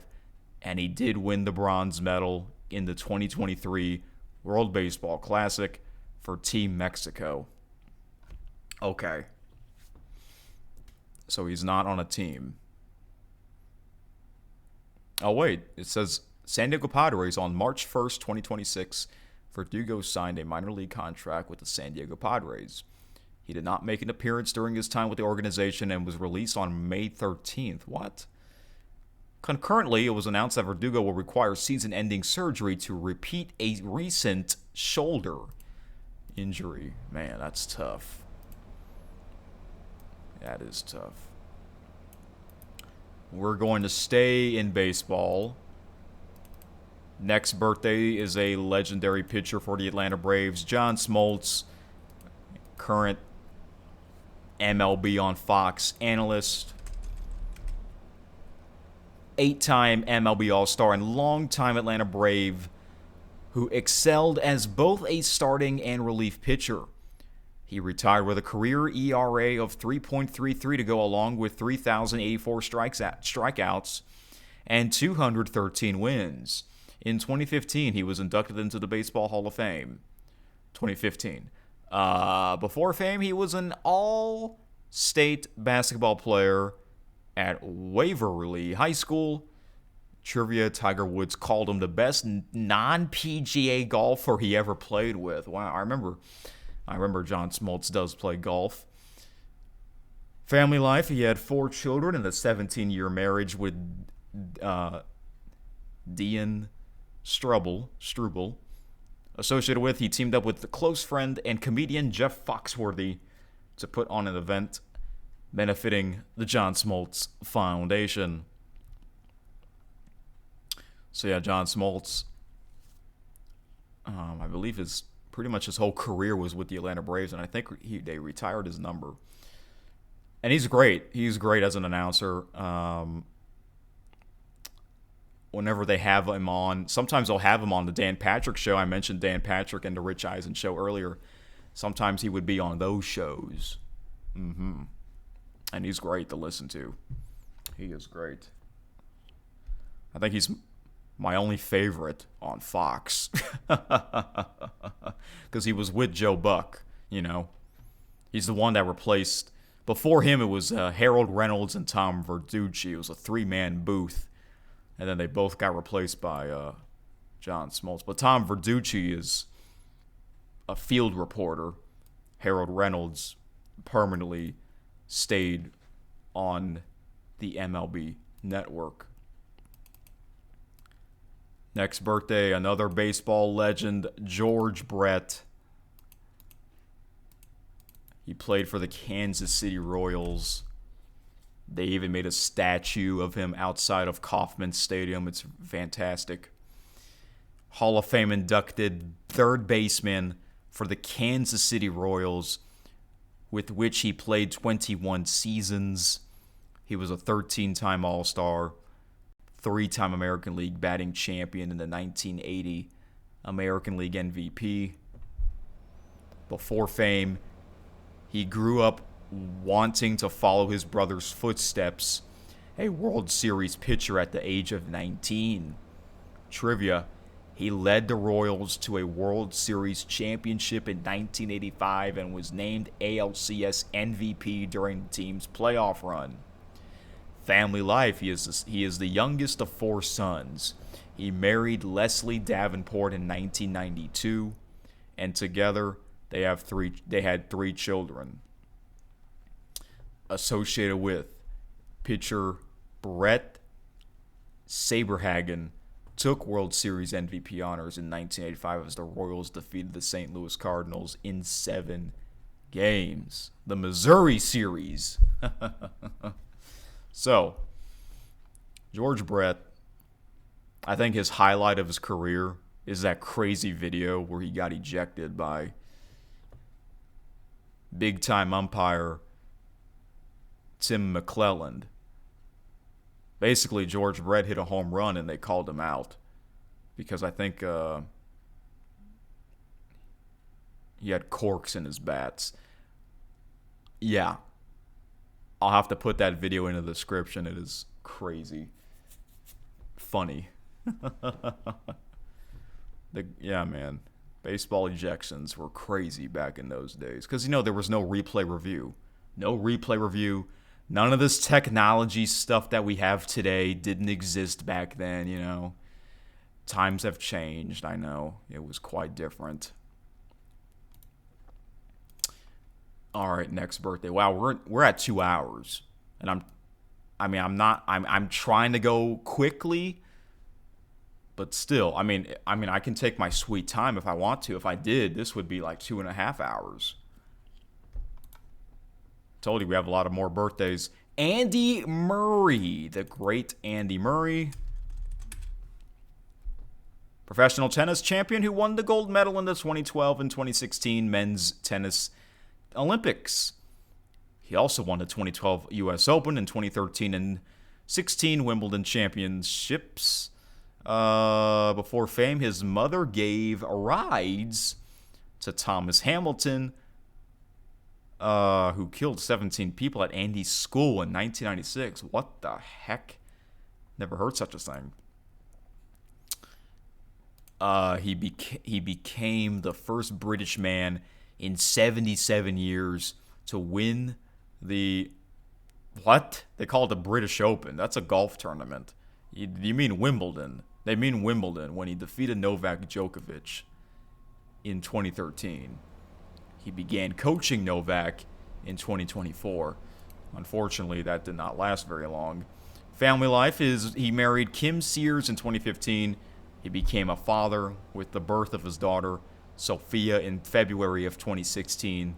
His grandfather was a professional footballer, and his brother Jamie played in the tennis doubles circuit. Associated with, he lost in a number of semifinals and quarterfinal matchups to the great Roger Federer.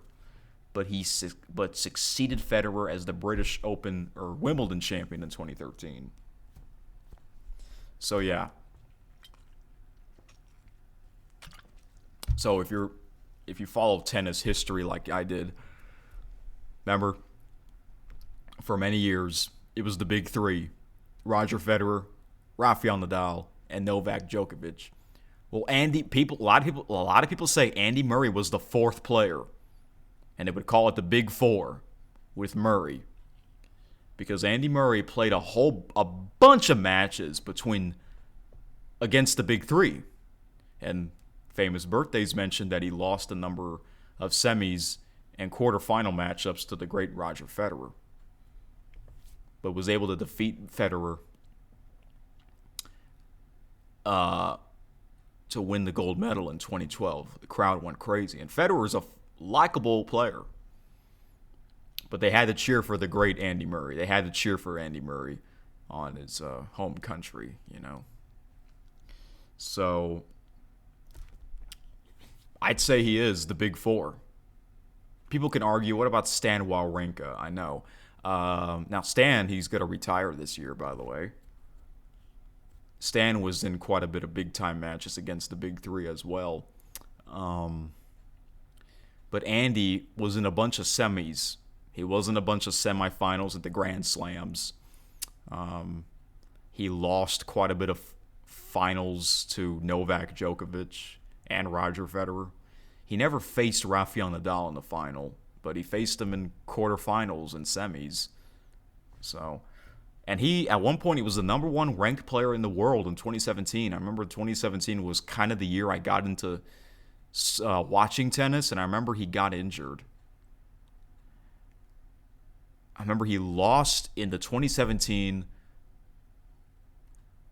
It was either the round of 16 or the quarterfinals. He lost to Sam Querrey. Now, Sam Querrey is a commentator. And after that, Andy Murray was not the same. He had that hip surgery. And man, that was a huge, major surgery, which that required him out of action for a while, man. Like, he barely played. In the next couple of years, he barely played. And then he tried to come back. And at one point, he announced his retirement, and but he kind of came back again. And he was in this crazy marathon match against Thanasi Kokkinakis. I believe it was round 2 of the 2023 Australian Open. And you know what's crazy? That match ended so late, or I should say so early in the morning in Australia time. It was after like 4 a.m. there. And it was after like 11 a.m. Central Time. And I was at work. And they had the match on one of the TVs at my workplace. And we were watching the end of that match. And I'm just like, jeez. Did we just witness history? Andy Murray won. Oh. You know, out of the big four, Andy Murray is my favorite. Out of the big four. I really like him. I love when he pumps his fist. He's great. So, Andy Murray, he retired at the 2024 Paris Olympics. He teamed up with his brother, Jamie Murray. Jamie is a great doubles player, and Andy's a great singles player. And he tried to be Novak's coach, but somehow that didn't last very long.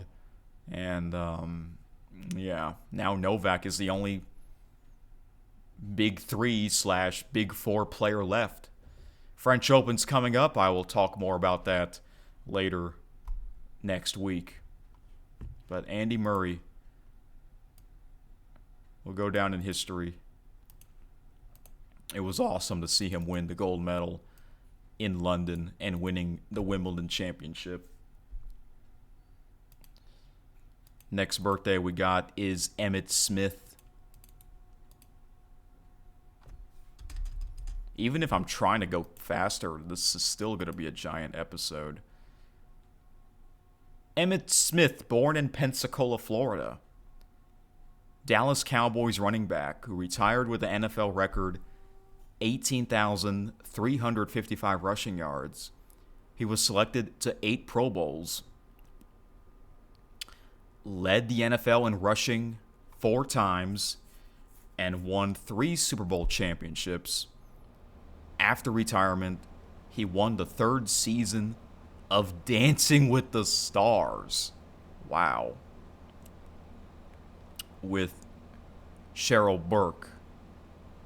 Before fame, he rushed for over 100 yards in 45 of the 49 games that he started in for his high school football team. Trivia, he spent his last 2 NFL seasons with the Arizona Cardinals and was inducted into the Pro Football Hall of Fame in 2010.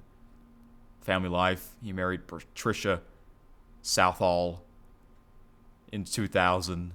He married his first son, Emmitt James Smith IV. Wow. Was born on Smith's 33rd birthday. So that would have been what, 2002? In May 15, 2002. He also has a pair of daughters named Skylar and Reagan. He and Patricia separated in 2020. Damn, that sucks, man. After all these years they got separated. 20 years of marriage. Can't imagine. Associated with, he was known as one of the 3 triplets, along with Troy Aikman and Michael Irvin. So he's a Dallas Cowboys legendary running back. Back in the 90s, Cowboys were a fantastic team. The Troy Aikman era. Okay.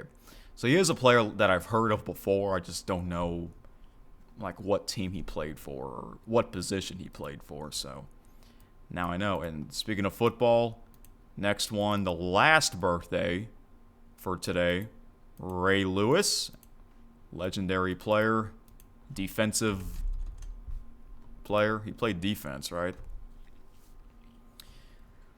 Legendary Baltimore Ravens linebacker and 13-time Pro Bowler who was named the MVP of Super Bowl 35. He received the NFL's Defensive Player of the Year award in 2020 or 2000 and 2003.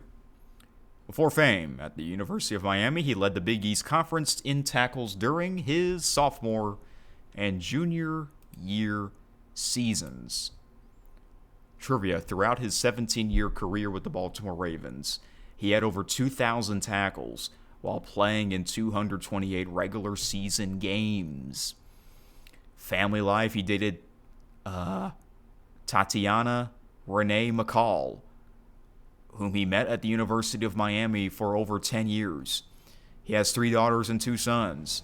His son, Ray Lewis III, tragically passed away in 2023. What? That's so sad. Associated with, he and Ray Rice led the Ravens' Super Bowl victory in 2013, and that was the very first Super Bowl I watched live. I remember Ray Lewis playing in that Super Bowl. It was awesome. That is still the best Super Bowl I watched live. It still is. It's just something about that game. The broadcast, CBS, Phil Simms and Jim Nantz. New Orleans, Superdome, you know? The power outage.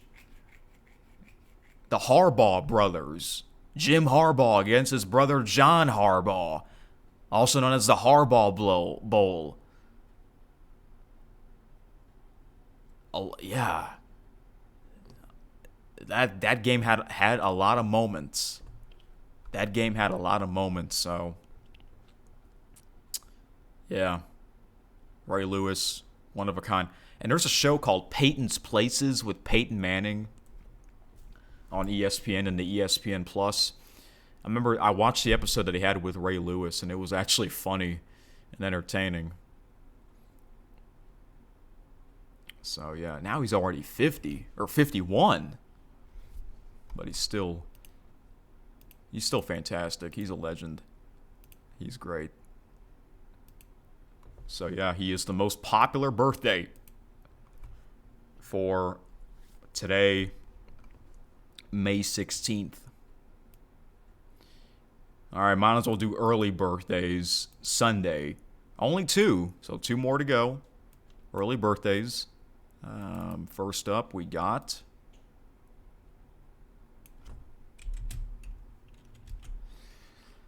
his name is Charles Wright, also known as the Godfather. Yep, legendary pro wrestler in the WWE. Born in Las Vegas, former professional wrestler who was known by the ring names The Godfather, Papa Shango, and The Good Father. I think The Good Father, that was when he turned heel. Before fame, he won the United States Wrestling Associated Heavyweight Championship after his first year of wrestling. Trivia: he wrestled in the WWF/WWE from 1991 to 2002. Family life: he fathered 4 children with his third wife, Denise Wright. Associated with, he often had feuds with fellow WWE wrestler Dustin Rhodes. Dustin Rhodes was known as Goldust at the time. Yeah, and I'm watching that era. I did watch that match that they just had. They had a match not too long ago in 1999 in April. The Godfather against Goldust for the Intercontinental Championship. And I think that was on a regular episode of Monday Night Raw.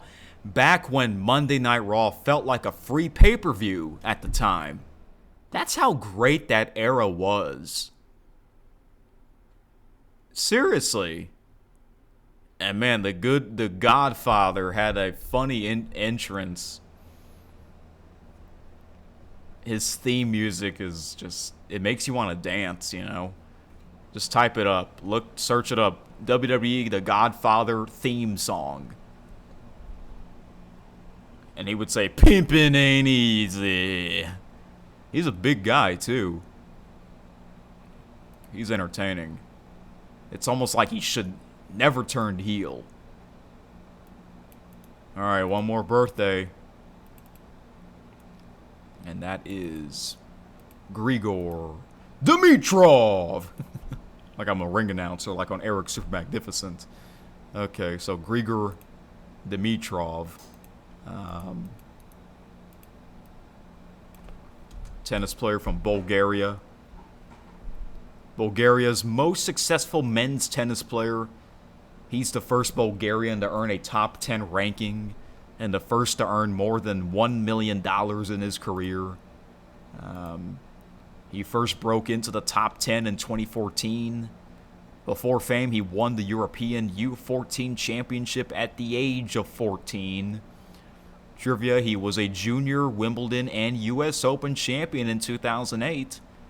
He was the world #1 player as a junior player. Family life, in 2016, he began a relationship with Nicole Scherzinger. He was previously linked to top-ranked female tennis player Maria Sharapova. He got engaged to Lolita Osmanova in 2022, but the couple later separated. Associated with, he was defeated by Marin Cilic in the first round of singles play at the 2016 Olympic Games. So yeah, I remember Grigor Dimitrov. I think it was only a couple years ago he was in the top 5, and then he had that injury that caused his ranking dropped a lot, but he was able to climb back up into the rankings. Let's see what his current ranking is. I assume he'll be at the French Open.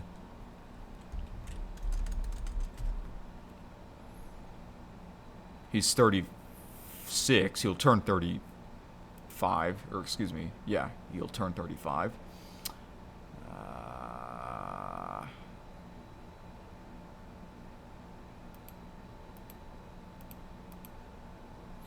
Okay. His current ranking is his highest career ranking was number 3 in 2017. Oh, he's in 170. He must have dropped. But last year, it was at last year's Wimbledon match against the #1 seeded player Jannik Sinner. He was beating Jannik Sinner in the match, but unfortunately had to retire. When I say retire, they say retire when you can't continue in your match because of an injury.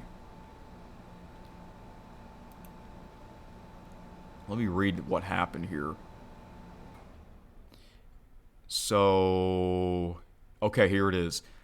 He faced world #1 Jannik Sinner in the 4th round, and although Dimitrov won the first 2 sets, which is crazy, against the world #1 player, he suffered a sudden pectoral injury in the 3rd set and was forced to retire at his 5th consecutive Grand Slam.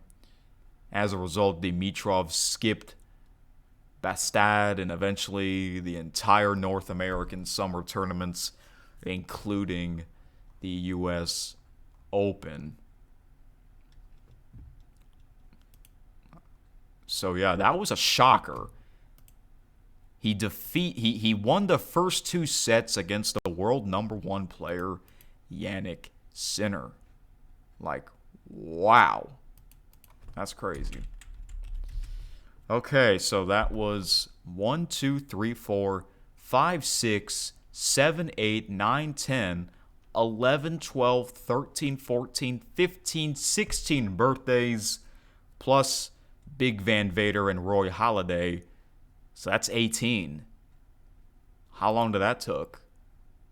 That's crazy. So now you guys know why I decided to separate the Instagram call that I had with 5 Taylor, the MVP of this channel, because our call was over 2 hours. Had I decided to play that entire call in this episode would be over 4.5 hours. So I'm like, yeah, gotta separate that. And I'm gonna release that tomorrow, Sunday, special Sunday episode, which I rarely do. Very rare to have a Sunday episode. But yeah, alright. And I'll be back on Tuesday after, when I play that Instagram call that I had with 5 Taylor. Okay, So enjoy a big sports weekend. Preakness Stakes, Game 6 tonight between the Sabres and the Canadiens in the National Hockey League. Game 7 tomorrow night in the NBA between the Pistons and the Cavaliers. So, yeah. All right. Take it away for this outro. Featuring me, or Eric. Tomorrow, we'll be back. 5-Terror Instagram call. I'll be back on Tuesday, which will be my birthday. That's right. Yeah. So I'll see you guys then. Enjoy another big sports championship weekend. See you soon. Keep Sports News!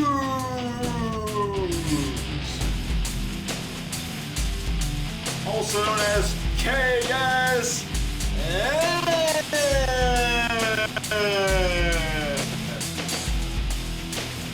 This has been KSN! KSN!